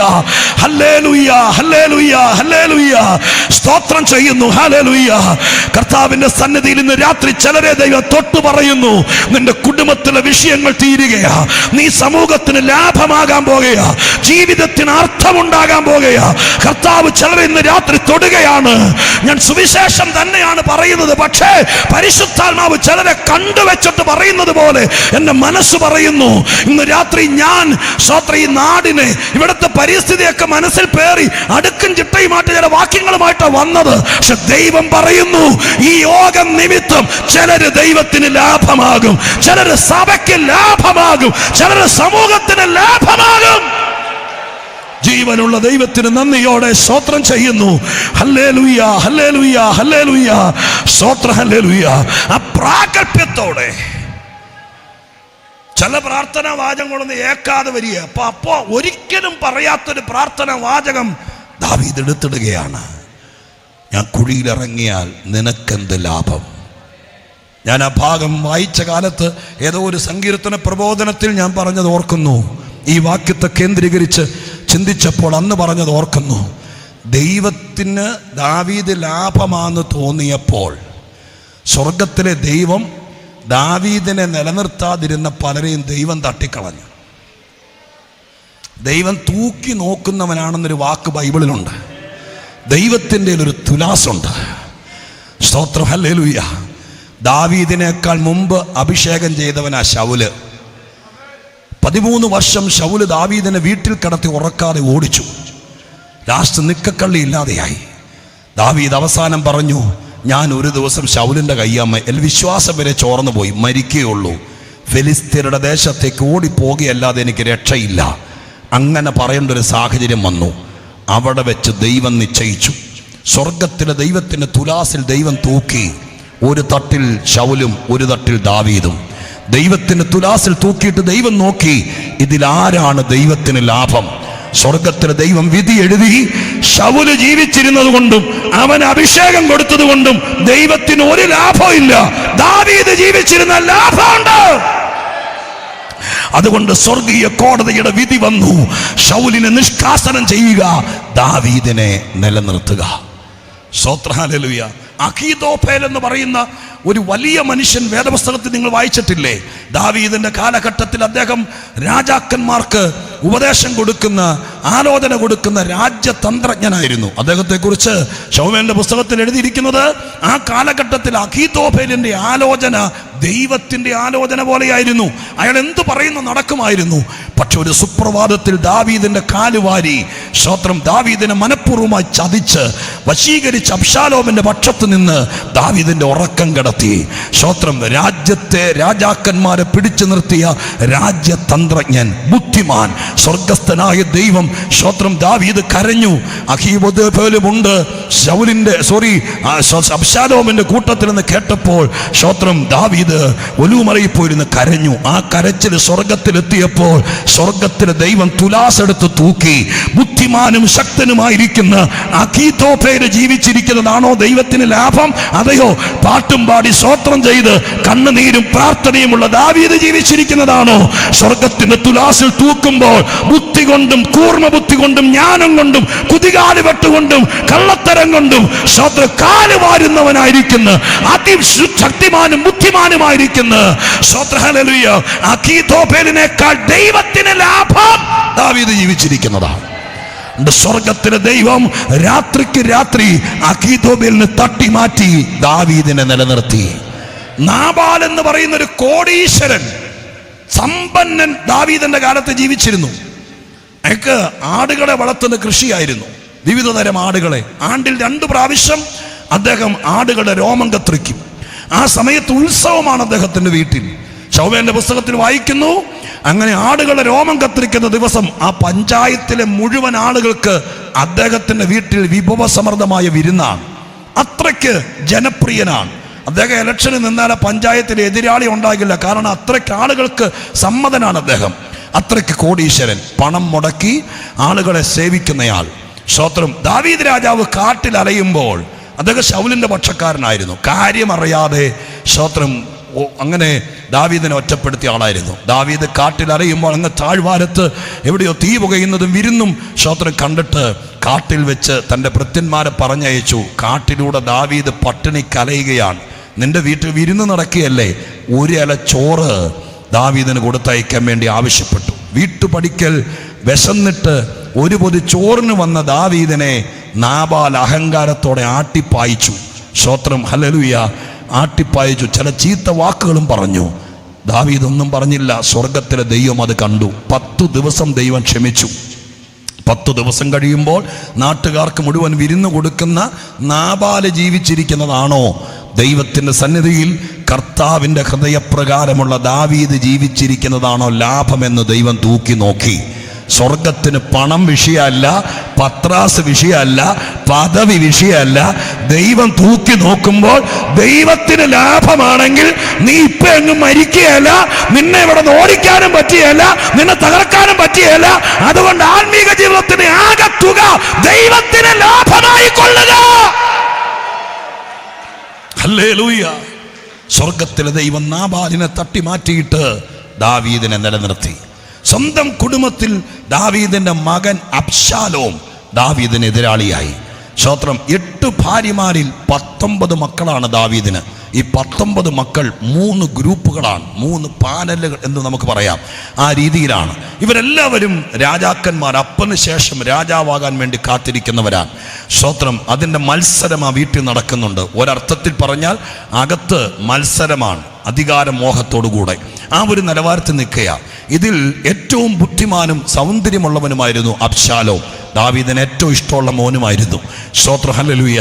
പക്ഷെ ദൈവമായ കർത്താവ് രാജ്യത്വം ആർത്തു കൊടുക്കണമെന്ന് അകത്തെ മുറിയിൽ വെച്ച് ദാവീദിനെ ഓർമ്മപ്പെടുത്തിയിരുന്നു. എന്നിട്ടും അതിനൊന്നും വിധേയപ്പെടാതെ അപ്പൻ ജീവിച്ചിരിക്കുമ്പോൾ തന്നെ അപ്പൻ്റെ കാലുവാരി അപ്പനെ നിഷ്കാസനം ചെയ്തിട്ട് അധികാരം പിടിച്ചെടുക്കാൻ വേണ്ടി ചിലരെ കൂട്ടുപിടിച്ച് അബ്ശാലോം രാജ്യത്ത് തന്ത്രങ്ങൾ ഇറക്കി. ഈ കാര്യം മനസ്സിലാക്കിയപ്പോൾ ദാവീദിൻ്റെ ജീവന് ഭീഷണിയാണെന്ന് മനസ്സിലായി. അങ്ങനെ ദാവീദ് രാത്രിക്ക് രാത്രി തല മൂടിക്കൊണ്ട് ചെരുപ്പിടാതെ ഒലൂമലയുടെ കയറ്റം കയറിയെന്ന് എഴുതിയിരിക്കുന്നത്. സ്തോത്രം. ഹല്ലേലൂയ. എന്നെ കേൾക്കുന്ന പ്രിയപ്പെട്ടവരെ, അവിടെ പോയിരുന്ന് കരഞ്ഞു. അന്ന് രാത്രി ദൈവം തുലാസെടുത്തു. മകൻ അബ്ശാലോമിനെയും അപ്പൻ ദാവീദിനെയും തൂക്കി നോക്കി. സ്തോത്രം. ദൈവത്തിന് മനസ്സിലായി, ദൈവത്തിന് മുഖപക്ഷമില്ല, ദൈവത്തിന് കൊച്ചുമക്കളില്ല. സ്തോത്രം. സ്വർഗത്തിന് ദൈവം തൂക്കി നോക്കിയപ്പോൾ കോമള രൂപിയായ, സൗന്ദര്യപൂർണനായ, ബുദ്ധിശാലിയായ, വശീകരണ ശക്തിയുള്ള അബ്ശാലോം ജീവിച്ചിരിക്കുന്നതിനേക്കാൾ ദാവീദ് ജീവിച്ചിരിക്കുന്നതാണ് ദൈവത്തിന് ലാഭം. അതുകൊണ്ട് സ്വർഗത്തിലെ ദൈവം അബ്ശാലോമിനെ തട്ടിമാറ്റി ദാവീദിനെ നിലനിർത്തി. ഇന്ന് രാത്രി ഞാൻ എൻ്റെ സന്ദേശത്തിൻ്റെ പ്രധാന ഭാഗത്തേക്ക് കടക്കുമ്പോൾ നിങ്ങളെ ഓർപ്പിക്കുകയാണ്, ദൈവം ആഗ്രഹിക്കുന്നു നിന്നെ സൃഷ്ടിച്ചതിൽ, നിന്നെ വീണ്ടെടുത്തതിൽ, നിനക്കൊരു ജന്മം തന്നതിൽ മറ്റുള്ളവരെ ഉപദ്രവിക്കാതെ ദൈവത്തിന് പ്രസാദമായി, ദൈവത്തിന് ലാഭമായി ജീവിച്ചാൽ അഖിലാണ്ടത്തിന്റെ ഉടയവൻ നിന്നെ നിലനിർത്താൻ വിശ്വസ്തനാണെന്ന്. ഹല്ലേലൂയ. സ്തോത്രം. ദൈവമക്കളെ, എന്നെ കേൾക്കുന്ന പ്രിയപ്പെട്ടവരെ, സ്തോത്രം. ഇന്ന് രാത്രികാലം ഞാൻ ഏറ്റവും പ്രധാനപ്പെട്ട കാര്യം പറഞ്ഞ് വാക്കുകൾക്ക് ഉപസംഹാരം കുറിക്കാൻ വേണ്ടി ശ്രമിക്കാം. കേൾക്കണേ. മനുഷ്യവർഗത്തെ ഇതുപോലെ അൺപ്രോഫിറ്റബിളാക്കി മാറ്റിയത് പൈശാചിക ശക്തികളാണ്, ഇരുട്ടിൻ്റെ വ്യാപാരങ്ങളാണ്. അത് പറയുമ്പോൾ എത്ര പേര് അതിന് ആഴമായി വിശ്വസിക്കുമെന്ന് എനിക്കറിയില്ല.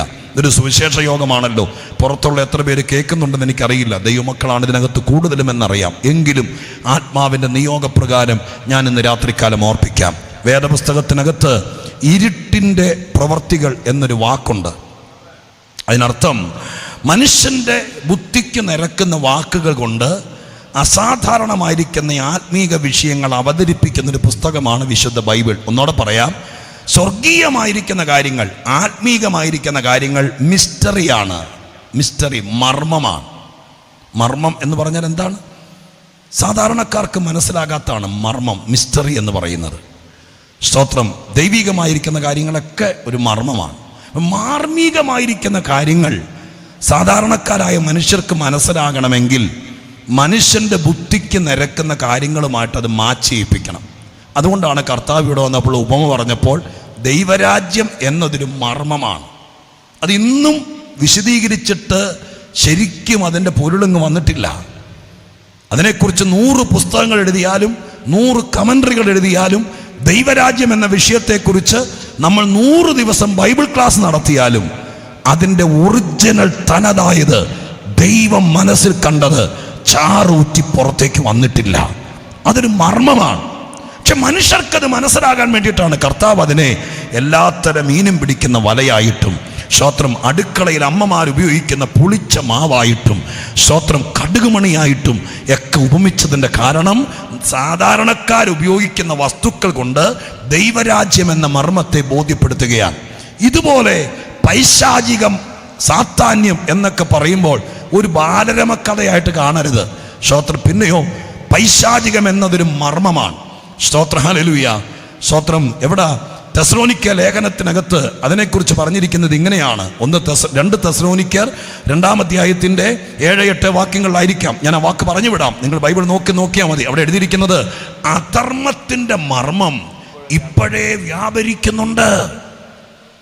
അപ്പൊ അവിടെ എഴുതിയിരിക്കുന്ന പദം കണ്ടോ? അധർമ്മത്തിൻ്റെ മർമ്മം എന്ന് എഴുതിയിരിക്കുന്നത്. എന്ന് പറഞ്ഞാൽ എന്താ? പൈശാചികമാണ്, അന്ധകാര ശക്തിയെക്കുറിച്ചാണ്, നമ്മൾ പറയുന്ന സാത്താന ശക്തിയെക്കുറിച്ചാണ്.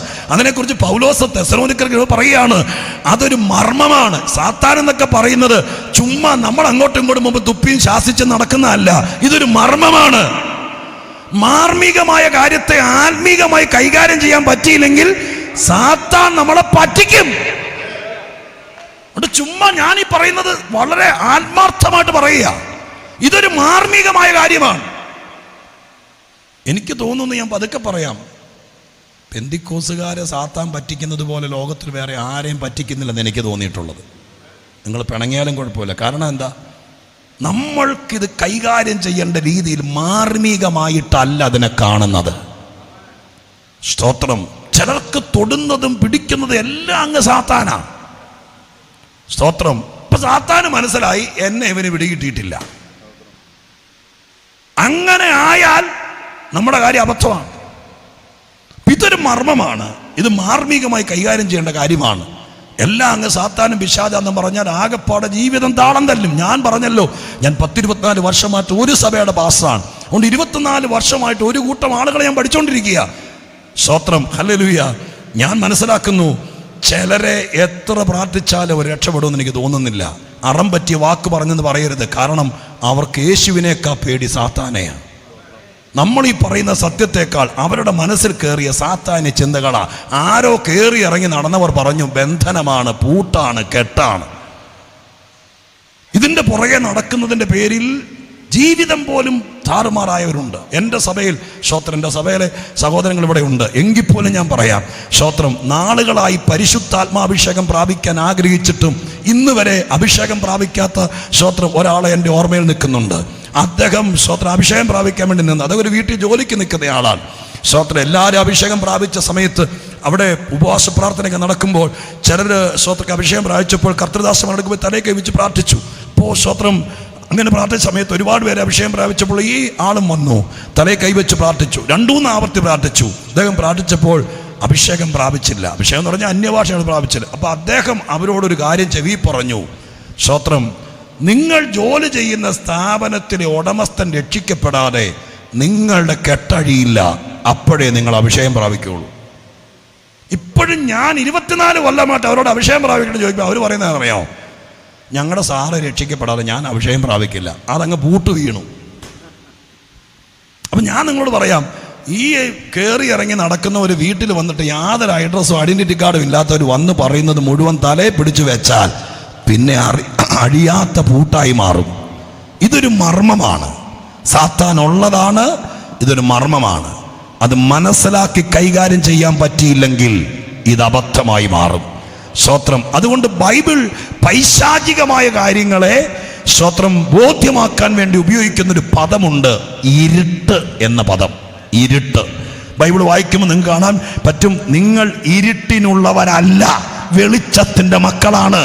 വേറൊരു വാക്യം, ഇരുട്ടിന്റെ നിഷ്ഫല പ്രവർത്തികൾക്ക് കൂട്ടാളികളാകരുത്, അതിനെ ശാസിക്കുകയത്രേ വേണ്ടത്. സ്തോത്രം. വേറൊരു വാക്യം, ഇരുട്ടിലിരുന്ന ജനം വലിയൊരു വെളിച്ചം കണ്ടു. സ്തോത്രം. ഹല്ലേലൂയ. അങ്ങനെ ഇരുട്ടിനോട് ബന്ധപ്പെട്ട് എത്രയോ വാക്യങ്ങളാ വിശുദ്ധ ബൈബിളിൽ കാണുന്നെന്നറിയാമോ?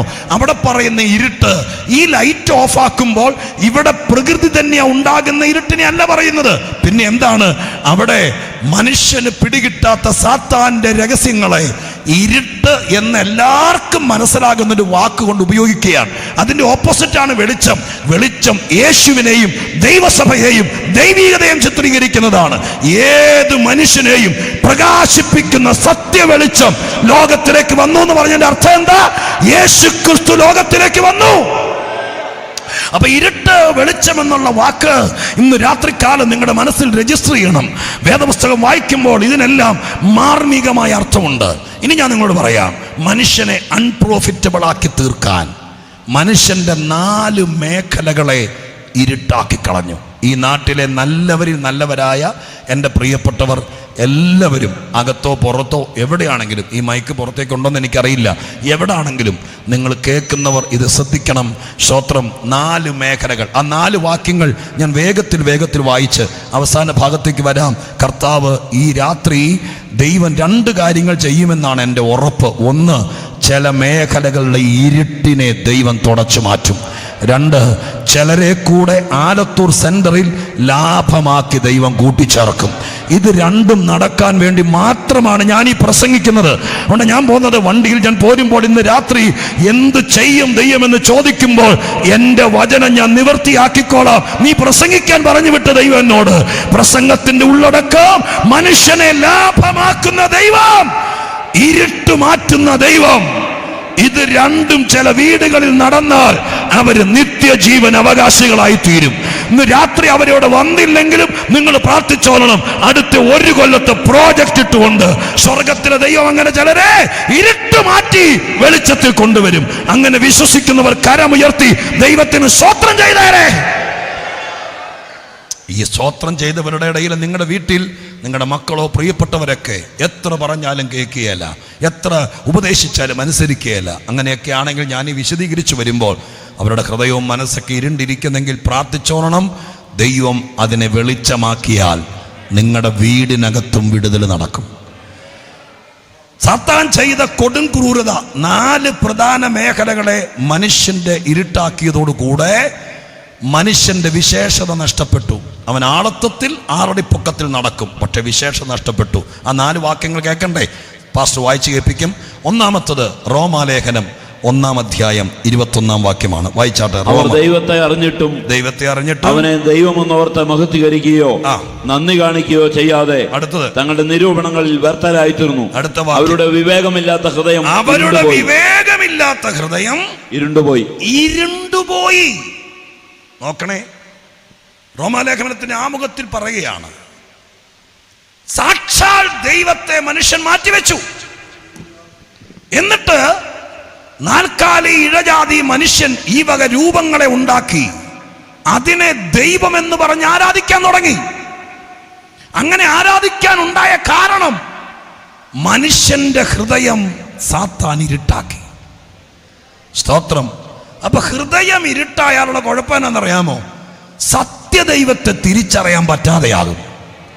അത് ഇവിടുത്തെ യുദ്ധം ചെയ്യുന്ന, സമരം ചെയ്യുന്ന, ഇവിടെ ബഹളം ഉണ്ടാക്കുന്ന, സ്തോത്രം, ഇവിടെ എന്തെങ്കിലും നല്ല കാര്യങ്ങൾ ചെയ്യുമ്പോൾ അതിനൊക്കെ എതിരെ പറയുന്ന നല്ലവരായ ആളുകൾക്ക് അറിയില്ല. കാരണം എന്താ? പിശാച് ഹൃദയം ഇരുട്ടാക്കിയാൽ യഥാർത്ഥ ദൈവം ആരാന്ന് തിരിച്ചറിയാതെ പോകും. സ്തോത്രം. ദൈവമക്കൾ പ്രാർത്ഥിക്കുന്നെങ്കിൽ പ്രാർത്ഥിച്ചോളണം, ചിലരുടെ ഹൃദയത്തിന്റെ ഇരുട്ട് മാറണം. അവരുടെ ഇരുട്ട് മാറിയെങ്കിലേ ദൈവത്തെ തിരിച്ചറിയുള്ളൂ. സാത്താൻ തന്ത്രശാലിയാണ്. ഈ കാര്യം വേറെ ആരും ലോകത്തിൽ പറയില്ല. എല്ലാം ദൈവമല്ലേ, എല്ലാവരും ദൈവത്തെ അല്ലേ പ്രസംഗിക്കുന്നത് പറയും. അല്ല, ഞങ്ങൾ അങ്ങനെ പറയുന്ന കൂട്ടരല്ല. കാരണം ഈ പുസ്തകം പഠിപ്പിക്കുന്നു, യഥാർത്ഥത്തിൽ ഒരു ദൈവമേ ഉള്ളൂ. എല്ലാ മതങ്ങളും ഇത് പറയും, എല്ലാ ബുദ്ധിയുള്ളവരും പറയും. പക്ഷെ കാര്യത്തോടടുക്കുമ്പോൾ സംഭവം മാറും. അതുകൊണ്ട് ഇന്ന് രാത്രി പറയുന്നു, ഈ പ്രപഞ്ചത്തെ സൃഷ്ടിച്ചൊരു ദൈവമുണ്ട്, മനുഷ്യനെ സൃഷ്ടിച്ചൊരു ദൈവമുണ്ട്, മനുഷ്യനെ ന്യായം വിധിക്കാൻ ഒരേ ഒരു ദൈവമുണ്ട്. ഞാനെന്റെ പ്രസംഗത്തിൽ പറയും, എയർപോർട്ടിൽ ചെല്ലുമ്പോൾ, എയർപോർട്ടിൽ ആകാശയാത്ര നടത്തിയിട്ടുള്ള ആളുകൾക്കറിയാം, എയർപോർട്ടിൽ ചെല്ലുമ്പോൾ, സ്തോത്രം, എയർപോർട്ടിനകത്തേക്ക് കയറുമ്പോൾ വിവിധ ഫ്ലൈറ്റ് കമ്പനിക്കാരുടെ കൗണ്ടറുകൾ അവിടെ കാണാം. സ്തോത്രം. എയർ ഇന്ത്യയുടെ കാണും, ഗൾഫ് എയറിൻ്റെ കാണും, ഇൻഡിഗോയുടെ കാണും. എയർപോർട്ടിനകത്ത് എന്നിട്ടുള്ളവർക്കറിയാം. സ്തോത്രം. എത്തിഹാദിൻ്റെ കാണും. അങ്ങനെ ഓരോ സ്തോത്രം വലുതും ചെറുതുമായിരിക്കുന്ന ഫ്ലൈറ്റ് കമ്പനിക്കാരുടെ എല്ലാം കൗണ്ടറുകൾ കാണും. സ്തോത്രം. അതിനകത്തെല്ലാം അതത് കമ്പനിയുടെ യൂണിഫോം ഇട്ടുകൊണ്ടാണ് സ്റ്റാഫ് ഇരിക്കുന്നത്. ഏത് ഫ്ലൈറ്റിന് ടിക്കറ്റ് എടുത്തോ ആ കൗണ്ടറിലേക്കാണ് ചെല്ലേണ്ടത്. നിങ്ങൾ അത് മനസ്സിൽ വെച്ചുകൊണ്ട് സ്വർഗം ഒന്ന് ഭാവനയെ കാണും. ഇന്ത്യയിൽ നിന്ന് എല്ലാവരും മരിച്ചങ്ങ് ചെല്ലുക. അപ്പോൾ അവിടെ ചെല്ലുമ്പോൾ ഫ്ലൈറ്റ് കമ്പനി, എയർപോർട്ടിനകത്ത് ഫ്ലൈറ്റ് കമ്പനിക്കാരുടെ കൗണ്ടർ പോലെ, സ്തോത്രം, ക്രിസ്ത്യാനികൾക്കെല്ലാം കൂടി ഒരു ദൈവം, ഹിന്ദുക്കൾക്ക് വേറൊരു ദൈവം, മുസ്ലിങ്ങൾക്ക് വേറൊരു ദൈവം. അങ്ങനെ സ്വർഗത്തിൽ 100 കൗണ്ടർ കാണുമോ? അങ്ങനെ പറയുന്ന ഒരു മണ്ടൻ ആലത്തൂരുണ്ടാവോ? ഇല്ലെന്നാ എൻ്റെ വിചാരം. അപ്പൊ അവിടെ മരിച്ചവരെല്ലാവരും ഒരു സിംഹാസനത്തിന് മുമ്പിൽ ചെന്നേ പറ്റൂ. അല്ലാതെ ഓരോരുത്തർക്ക് ഇവിടെ വെച്ച് ഇഷ്ടദൈവമോ കുലദൈവമോ കുടുംബദൈവമോ ആരെ സേവിക്കാം. പക്ഷേ മരണത്തിനപ്പുറം ചെല്ലുമ്പോൾ സ്തോത്രം, അവിടെ ഇഷ്ടദൈവം ഇല്ല, അവിടെ ഒരു ദൈവമേ ഉള്ളൂ. ഞാൻ സത്യം പറയുന്നത് കൊണ്ട് നിങ്ങൾക്ക് പ്രകോപനം ഉണ്ടാകരുത്. നിങ്ങളുടെ ബുദ്ധി ജ്ഞാനവും തുറന്ന് ചിന്തിക്കണം. അപ്പൊ അവിടെ ഒരു ദൈവമുള്ളൂ. നിങ്ങൾ സത്യദൈവത്തെ അറിയണമെങ്കിൽ മനസ്സുകൊണ്ട് ചിന്തിക്കണം.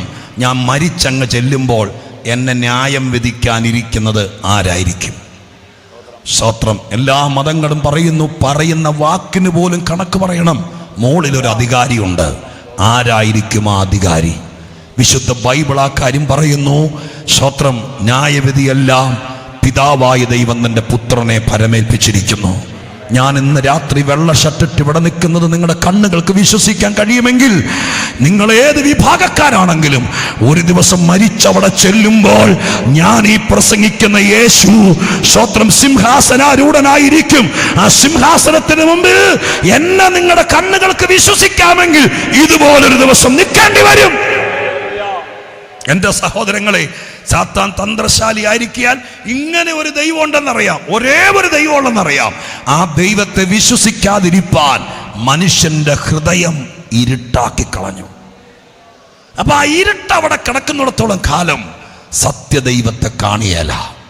അങ്ങനെ ഒരു പ്രശ്നം മനുഷ്യന്റെ അകത്ത് സാത്താൻ കൊണ്ടുപോയി ഡിപ്പോസിറ്റ് ചെയ്തു. സ്തോത്രം. അതുകൊണ്ടാണ് വേദപുസ്തകത്തിൽ നമ്മൾ പ്രസംഗിക്കുമ്പോൾ, ബൈബിളിൽ വായിച്ചിട്ടില്ലേ, സുവിശേഷം കയറുമ്പോൾ ഒരു വാക്ക് പൗലോസ് എഴുതി, ഹൃദയദൃഷ്ടി പ്രകാശിച്ചു. അതിനർത്ഥം എന്താ? ഈ ഇരുട്ട് മാറി. ആ ഇരുട്ട് മാറി ഹൃദയദൃഷ്ടി പ്രകാശിച്ചവനെ നിങ്ങൾ 1.5 ഇഞ്ച് മിറ്റിന് തോർത്തെ കെട്ടിയിട്ട് കുനിച്ചു നിർത്തി നട്ടലിട്ട് അടിച്ചാലും അവൻ വേറൊരു ദൈവത്തിന് മുമ്പിൽ ആരാധിക്കുകയല്ല. ഹൃദയദൃഷ്ടി പ്രകാശിച്ചവൻ. അല്ലാത്തവൻ പോകുന്ന വഴിക്കൊന്നും ചെയ്യുമായിരിക്കും. ഹൃദയദൃഷ്ടി, ഹൃദയത്തിന് ഇരുട്ട് മാറിയവൻ അവൻ ഈ ദൈവത്തെ തിരിച്ചറിയും.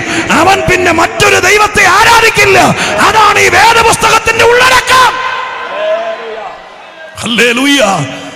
അതുകൊണ്ട് ഹൃദയദൃഷ്ടി പ്രകാശിച്ചാൽ അതിന്റെ ഗുണം സത്യദൈവത്തെ തിരിച്ചറിയും. ഇത് തിരിച്ചറിയാതിരിക്കാൻ ഹൃദയം കുരുടാക്കി. സ്തോത്രം. ഹല്ലേലൂയ. അടുത്ത വാക്യം വായിച്ചു. അടുത്ത വാക്യം 2 കൊരിന്ത്യർ 4-ാം അധ്യായം 4-ാം വാക്യമാണ്.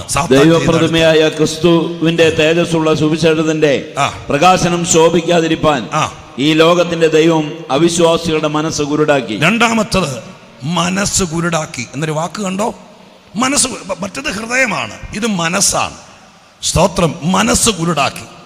മനസ്സ് കുരുടാക്കുക എന്ന് പറഞ്ഞാൽ, സ്തോത്രം, ഹല്ലേലൂയ, ആ മനസ്സ് കുരുടാക്കിയാൽ സംഭവിക്കാൻ അവിടെ എഴുതിയിരിക്കുന്നത്, യേശുക്രിസ്തുവിന്റെ തേജസ്സുള്ള സുവിശേഷം ശോഭിക്കാതിരിപ്പാൻ. അപ്പൊ സുവിശേഷം കേൾക്കുമ്പോൾ ഈ മനസ്സ് കുരുടായാലുള്ള കുഴപ്പം എന്താണെന്നറിയാമോ? ഒരു തരം ഇറിറ്റേഷൻ ആയിരിക്കും. ഇപ്പൊ തന്നെ ഇവിടെ ഇരിക്കുമ്പോൾ നിങ്ങൾക്ക് ഉറക്കം വരികയോ നിങ്ങൾക്ക് എങ്ങനെയെങ്കിലും എഴുന്നേറ്റ് പോകണമെന്നൊക്കെ തോന്നുവാണെങ്കിൽ ഓർത്തോളം, ഇത് നിങ്ങൾക്കങ്ങ് ദഹിക്കുന്നില്ല. രാത്രി പ്രത്യേകം പ്രാർത്ഥിച്ചിട്ടേ പോകാവൂ. കാരണം മനസ്സ് കുരുടാക്കിയാൽ ഇത് ദഹിക്കുകയില്ല. സുവിശേഷം കേൾക്കുമ്പോഴേ ഒരു അലർജി ഉണ്ടാവും. അവർക്ക് വേണ്ടി പ്രാർത്ഥിക്കാൻ നിവൃത്തിയുള്ളൂ. കേസിനും വഴക്കിനും ഒന്നിനും പോകാത്തതിൻ്റെ കാരണം ഈ പരിജ്ഞാനം ഉള്ളത് കൊണ്ടാണ്. കാരണം ഇത് കോടതി തീരുന്ന വിഷയമല്ല, ഇത് കോംപ്രമൈസ് തീരുന്ന വിഷയമല്ല. വിവരമുള്ള ഈ പുസ്തകം അറിയാവുന്ന ഞങ്ങൾക്കറിയാം, സാത്താൻ മനസ്സ് കുരുടാക്കിയതാണ്. അതുകൊണ്ട് ഇങ്ങനെയുള്ള യോഗങ്ങളൊക്കെ കാണുമ്പോഴേ ഒരു വെപ്രാളം ഉണ്ടാകും. കാരണം മനസ്സ് കുരുടാക്കിയാൽ ഇത് ശോഭിക്കുകയല്ല. യേശുക്രിസ്തുവിന്റെ സുവിശേഷം ശോഭിച്ചാൽ ആ കുടുംബം രക്ഷപ്പെടും. ആരുടെയെങ്കിലും ഹൃദയത്തിനകത്ത് സുവിശേഷം ശോഭിച്ചാൽ അവൻ വീണ്ടും ജനനത്തിലേക്ക് നയിക്കപ്പെടും. അവൻ ദൈവത്താൽ അനുഗ്രഹിക്കപ്പെടും. അവൻ ദൈവത്തിന്റെ മകനായി മാറും. അവന്റെ പേര് സ്വർഗത്തിലുണ്ടാകും. അവന് കൃപ കൊടുക്കും, അഭിഷേകം കൊടുക്കും. അവൻ ദൈവരാജ്യത്തിന്റെ പങ്കാളിയാകും. ഇതറിയാവുന്ന സാത്താൻ മനസ്സ് കുരുടാക്കും. ഇന്ന് രാത്രി മനസ്സ് കുരുടാക്കി കഴിയുമ്പോൾ പിന്നെ കൂട്ടായ്മ വേണ്ട, വേദപുസ്തകം വേണ്ട, അതിനേക്കാളൊക്കെ ഇഷ്ടം മറ്റു പലതുമായിരിക്കും. ഒരു പ്രസംഗം കേൾക്കാൻ പോലും താല്പര്യം കാണുകയില്ല. ഇന്ന് രാത്രി ഇവിടെ ഇരിക്കുന്ന നിങ്ങൾ നന്നായി സ്തോത്രം പറയാനൊരു കാര്യം ഞാൻ പറയാം. ഈ രാത്രി ഇച്ചിരി ദൂരെ നിന്നാണ് വന്നതെങ്കിലും, ഷാജിപ്പാസ് വന്നതുകൊണ്ട് ആലത്തൂർ സെൻട്രൽ കൺവെൻഷനൊക്കെ മാറ്റിവെക്കേ. ഇന്ന് രാത്രി ഇവിടെ ഇരുന്ന് സന്തോഷത്തോടെ ഈ സുവിശേഷം കേൾക്കാൻ നിങ്ങൾക്ക് മനസ്സ് വന്നതിൻ്റെ കാരണം നിങ്ങളുടെ മനസ്സിൽ ഇരുട്ടില്ലാത്തത് കൊണ്ടാണ്. അതിനൊരു നല്ല സ്തോത്രം പറഞ്ഞേക്കണം. മനസ്സിൽ ഇരുട്ടായിരുന്നെങ്കിൽ നിങ്ങളുടെ അമ്മയുടെ ഉദരത്തിൽ പിറന്ന നിങ്ങളുടെ അതേ രക്തം ഓടുന്ന നിങ്ങളുടെ സ്വന്തം സഹോദരിക്ക്, നിങ്ങളുടെ സ്വന്തം സഹോദരന് ഇരുട്ട് മാറിയില്ല. അതുകൊണ്ട് നിങ്ങളെ കാണുമ്പോൾ ഇപ്പോഴും ഒരു തരം പുച്ഛമാണ്. വലിയ കല്യാണത്തിലോ ശവാടക്കലെ കണ്ടാൽ ഒരു അന്യനെ പോലെ സംസാരിക്കുന്നത്. അവരോട് പിണങ്ങരുത്. കാരണം നിങ്ങളുടെ ഹൃദയത്തിലെ ഇരുട്ട് ദൈവം മാറ്റി. അവരുടെ ഹൃദയത്തിൽ ഇരുട്ട് മാറിയില്ല. അവർക്ക് വേണ്ടി പ്രാർത്ഥിക്ക്, ആ ഇരുട്ടോടെ മാറട്ടെ. മൂന്നാമത്തതും നാലാമത്തതും കൂടി പറഞ്ഞ് ഞാൻ പെട്ടെന്ന് നിർത്താം. മൂന്നാമത്തത് എഫേസ്യ ലേഖനത്തിലാണ്. 4-ാം അധ്യായത്തിന്റെ 17-18 വാക്യങ്ങളിൽ പൗലോസാണ് ഈ മർമ്മങ്ങളെല്ലാം ദൈവസഭയ്ക്ക് സ്തോത്രം ഉപജ്ഞാതാവിനെ പോലെ സമ്മാനിച്ചത്. മൂന്നാമത്തത് ആകയാൽ ഞാൻ കർത്താവിൽ സാക്ഷീകരിച്ച് പറയുന്നത് എന്തെന്നാൽ, ജാതികൾ തങ്ങളുടെ വ്യർത്ഥബുദ്ധി അനുസരിച്ച് നടക്കുന്ന പോലെ നിങ്ങൾ ഇനി നടക്കരുത്. അടുത്ത വാക്ക്, അവർ അന്ധബുദ്ധികളായി. ആ വാക്ക് കേൾക്കണം. അവർ അന്ധബുദ്ധികളായി, അജ്ഞാനം നിമിത്തം ഹൃദയകാഠിന്യം നിമിത്തം തന്നെ ദൈവത്തിന്റെ ജീവനിൽ നിന്ന് അകന്ന് മതി സാറേ, മതി. സ്തോത്രം. നിങ്ങൾക്ക് അവിടെ ഒരു വാക്ക് അടിവരയിടേണ്ടത് അന്ധബുദ്ധി. അന്ധബുദ്ധി, ഡാർക്കൻഡ് ഇൻ അണ്ടർസ്റ്റാൻഡ് എന്നാണ് ഇംഗ്ലീഷിൽ കിടക്കുന്നത്. എന്ന് പറഞ്ഞാൽ ബുദ്ധി എന്ന് പറയുന്നത് മനസ്സിലാക്കുന്ന മേഖലയാണ്. അണ്ടർസ്റ്റാൻഡ് ചെയ്യുക. ആ മേഖലയിൽ ഇരുട്ടാക്കി, ഡാർക്കാക്കി കളഞ്ഞു. അപ്പൊ എന്താ കുഴപ്പം? ഭാര്യയ്ക്ക് ഭർത്താവിനെ മനസ്സിലാക്കാൻ കഴിയുന്നില്ല. എന്താ പറ്റും? എന്തോ പറ്റുമെന്ന് ചോദിച്ചപ്പോൾ നിങ്ങൾക്കൊരു ഞെട്ടലുണ്ടായി. ഇരുട്ടുണ്ടോ അവിടെ? സ്തോത്രം. ഭർത്താവിന് ഭാര്യയെ മനസ്സിലാക്കാൻ, കാരണം എന്ത് കാലേ വീണ് കരഞ്ഞു. നിങ്ങൾ എന്നെ വിശ്വസിക്ക്, മനസ്സിലാക്ക് എന്ന് പറഞ്ഞാലും മനസ്സിലാക്കാൻ പറ്റുന്നില്ല. നമ്മുടെ ഭാഷ പറഞ്ഞ സംശയം, തെറ്റിദ്ധാരണ.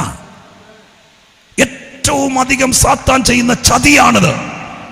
എന്നെ കേൾക്കുന്ന പ്രിയപ്പെട്ടവരെ, സ്തോത്രം, ഞങ്ങൾ ദൈവത്തിന്റെ വചനത്തിൽ നിന്ന് മനുഷ്യന്റെ പ്രശ്നം കൈകാര്യം ചെയ്യുക. അതുകൊണ്ട് ഇന്ന് രാത്രികാലം ഞങ്ങൾക്കറിയാം സാത്താൻ അണ്ടർസ്റ്റാൻഡിങ് മേഖലയെ ഇരുട്ടാക്കി. ഇത്രയും നേരത്തെ പ്രസംഗത്തിനകത്ത് ഞാൻ മനുഷ്യർക്ക് ഗുണമുള്ളതേ പറഞ്ഞോളൂ. ചിലപ്പോൾ ചിലരിത് കേൾക്കുമ്പോൾ അണ്ടർസ്റ്റാൻഡ് ആയിരിക്കില്ല. അവരുടെ മനസ്സിനകത്ത് ഇത് വേറെ ഏതാണ്ട് സംഭവമാണ്, ഇത് സായിപ്പിന്റെ കാശ് മേടിക്കാനുള്ള പണിയാണ്, ഇത് ഫോട്ടോ എടുത്ത് അയക്കുകയാണ്, ഇതേ മനസ്സിലാകുള്ളൂ. നമ്മളിപ്പോൾ എന്ത് ചെയ്യും? കാരണം അണ്ടർസ്റ്റാൻഡ് മേഖല മുഴുവൻ ഇരുട്ടാണ്. നമുക്ക് വേറൊരു ഉദ്ദേശമില്ല. ആളുകൾ നരകത്തിൽ പോകാതിരുന്നാൽ മതി, നിത്യജീവനെ അവകാശമാക്കിയാൽ മതി, കുടുംബത്തിൽ സമാധാനം കൊടുത്താൽ മതി, സമൂഹം നന്നായാൽ മതി. അതേ ഇതിന്റെ പുറകിൽ ഉദ്ദേശമുള്ളൂ. അതിനിവിടെ പഠിച്ച പണി 18 നോക്കിയിട്ടും സർക്കാർ നോക്കിയിട്ടും നടക്കാതെ വരുമ്പോൾ അതിന്റെ യഥാർത്ഥ വഴി മനുഷ്യന്റെ മനസ്സിലും മനസാക്ഷിയിലും ബുദ്ധിയിലും ഹൃദയത്തിലും കയറി ഇരുട്ട് സുവിശേഷം എന്ന ദിവ്യ പ്രകാശം കൊണ്ട് തുടച്ചു മാറ്റുന്നു. ആ മനുഷ്യൻ മനുഷ്യനായി മാറുന്നു. അവൻ എല്ലാരെയും സ്നേഹിക്കുന്നു. അവൻ മതവൈരിയാകാതിരിക്കുന്നു. അവൻ ദൈവപ്രിയനായി മാറുന്നു. അവൻ ദൈവത്തിനായി ജീവിക്കുന്നു. അവൻ മദ്യപാനം നിർത്തുന്നു. ആ കാശ് അവന്റെ കുഞ്ഞുങ്ങൾക്ക് വേണ്ടി ചെലവാക്കുന്നു. മയക്കുമരുന്നിനും കള്ളത്തരത്തിനും കൂട്ടുനിൽക്കാതിരിക്കുന്നു. അവൻ കൈക്കൂലി വാങ്ങാതെ ജീവിക്കുന്നു. ദൈവത്തിൽ ആശ്രയിച്ച് ജീവിക്കുന്നു. അങ്ങനെ അവന്റെ തലമുറ അനുഗ്രഹിക്കപ്പെടുന്നു. അതാണ് ഈ മാർഗം. പക്ഷെ അത് പറഞ്ഞാൽ മനസ്സിലാകാത്തതിന്റെ കാരണം അണ്ടർസ്റ്റാൻഡിങ് മേഖലയിൽ ഇരുട്ട് കയറ്റി. നമ്മളിനി എന്തൊക്കെ ചെയ്താലും ഈ ഇരുട്ട് കിടക്കുന്നിടത്തോളം കാലം ആളുകൾക്കിത് മനസ്സിലാകില്ല. എന്നിട്ടും തല്ലുകൊണ്ടാലും നിന്ദിക്കപ്പെട്ടാലും അവഗണിക്കപ്പെട്ടാലും തെറ്റിദ്ധരിച്ചാലും ഒരു പഴുത് കിട്ടിയാൽ ഒരു കുടുംബം പോലും തകരരുത്, ഒരാൾ പോലും ആത്മഹത്യ ചെയ്യരുത്, ആരും നിത്യനാശത്തിൽ പോകരുത് എന്ന നല്ല ചിന്തയോടെ ദൈവത്തിൻ്റെ സന്നിധാനത്തിൽ പാവപ്പെട്ട ദൈവത്തിൻ്റെ മക്കൾ സ്തോത്ര കാഴ്ചയിടുന്ന തുച്ഛമായ പണം കൊണ്ട് മറ്റുള്ളവരുടെ രക്ഷയ്ക്ക് വേണ്ടി ദൈവത്തിൻ്റെ സന്നിധിയിൽ പ്രവർത്തിക്കുന്ന ഒരു പ്രതിജ്ഞാബദ്ധമായിരിക്കുന്ന ആത്മീക സമ്മേളനമാണിത്. ഇന്ന് രാത്രികാലം ദൈവമക്കൾ പ്രാർത്ഥിക്കണം. ചിലരെയൊക്കെ പേരെഴുതി വെച്ച് പ്രാർത്ഥിക്കണം. ആളുകളെ തെറ്റിദ്ധരിക്കരുത്. ഇരുട്ട് കയറിയ മേഖലയിൽ വെളിച്ചമെത്തണം.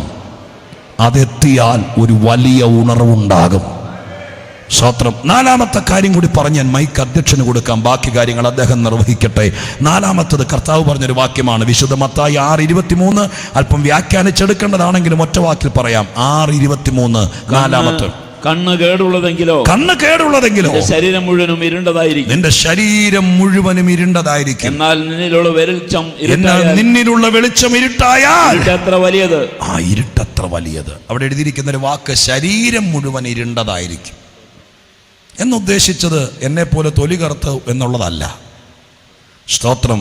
പിന്നെ എന്താണ് അവിടെ ഒരു മർമ്മമാണ് യേശു പറഞ്ഞത്. ഇരുട്ടെന്ന് പറഞ്ഞത് ഞാൻ പറഞ്ഞല്ലോ പൈശാചികമായിരിക്കുന്നൊരു സിമ്പലാണ്. ഇപ്പം ശരീരത്തിൽ ഇരുട്ട് കയറിയെന്ന് പറഞ്ഞാൽ മുഴുവൻ രോഗമാണ്.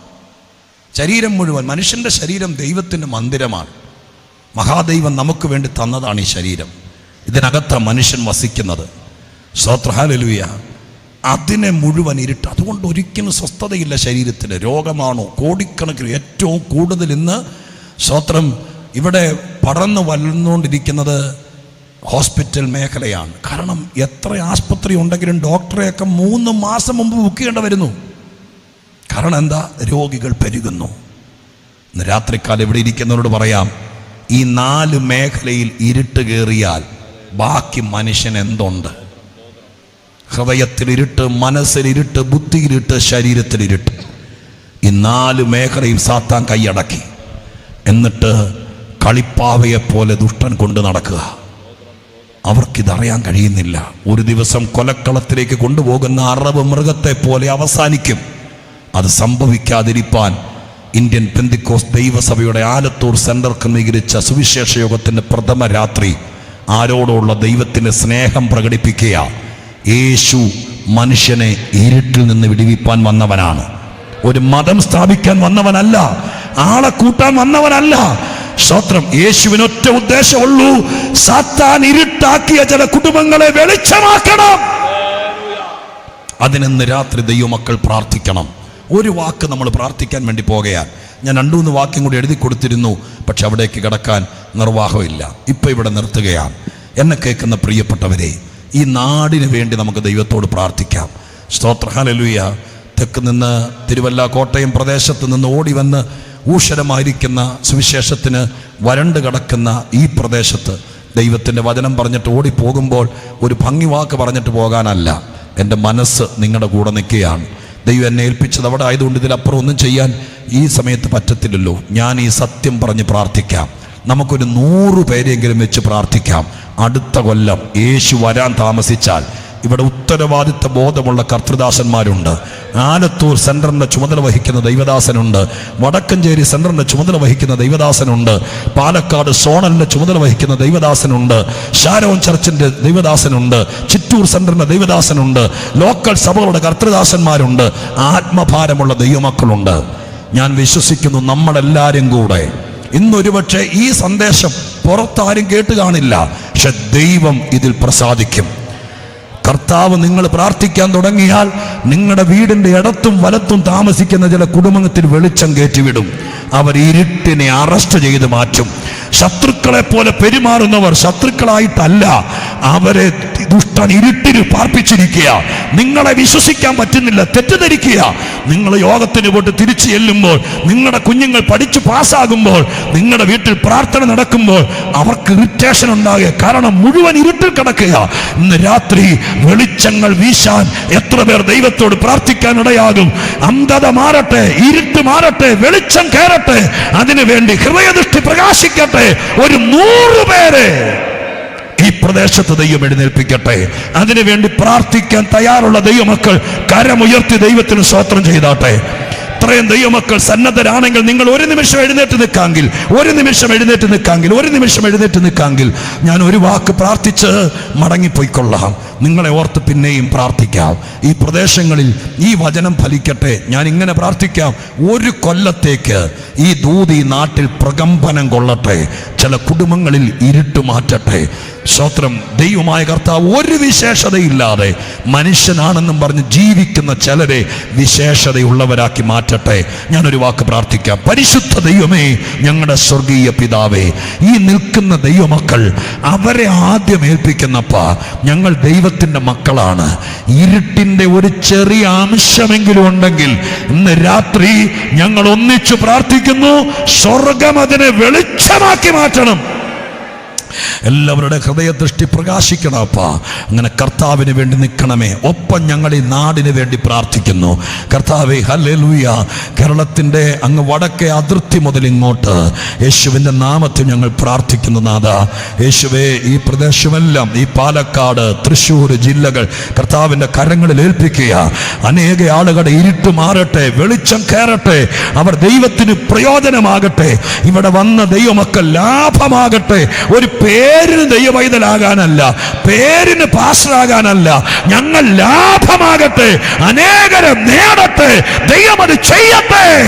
അതിൻ്റെ കൃപയും വരവും പകരണമെന്ന് പ്രാർത്ഥിക്കുന്നു. ഈ സഭകളിലെല്ലാം ആത്മാക്കൾ വരണം. വെളിച്ചം വന്നാൽ ഇരുട്ട് മാറിയല്ലേ പറ്റൂ. കർത്താവാകുന്ന വെളിച്ചം വരണമേ, പലരിൽ ഇരുട്ട് മാറണമേ. ഈ സെന്ററിനെയും സെന്റർ ശുശ്രൂഷകനെയും കൂട്ടുപ്രവർത്തകരെയും എല്ലാം അനുഗ്രഹിക്കുന്നു. ഈ നിൽക്കുന്ന ആരുടെയെങ്കിലും ശരീരത്തിൽ ഇരുട്ട് കയറി രോഗത്തിൻ്റെ മേൽ രോഗമായി നിൽക്കുന്നെങ്കിൽ ഞാൻ പ്രസംഗിച്ച വചനം അയച്ച് രോഗമാകുന്ന ഇരുട്ടിനെ മാറ്റി ഇന്ന് തന്നെ ഒരു അടയാളം ചെയ്യണം കർത്താവേ. സൗഖ്യമാകട്ടെ, വിടുതലാകട്ടെ, കുടുംബങ്ങൾ രക്ഷപ്പെടട്ടെ. യേശുവിൻ്റെ നാമത്തിൽ പ്രാർത്ഥിക്കുന്നു, കേൾക്കുമാറാകണമേ.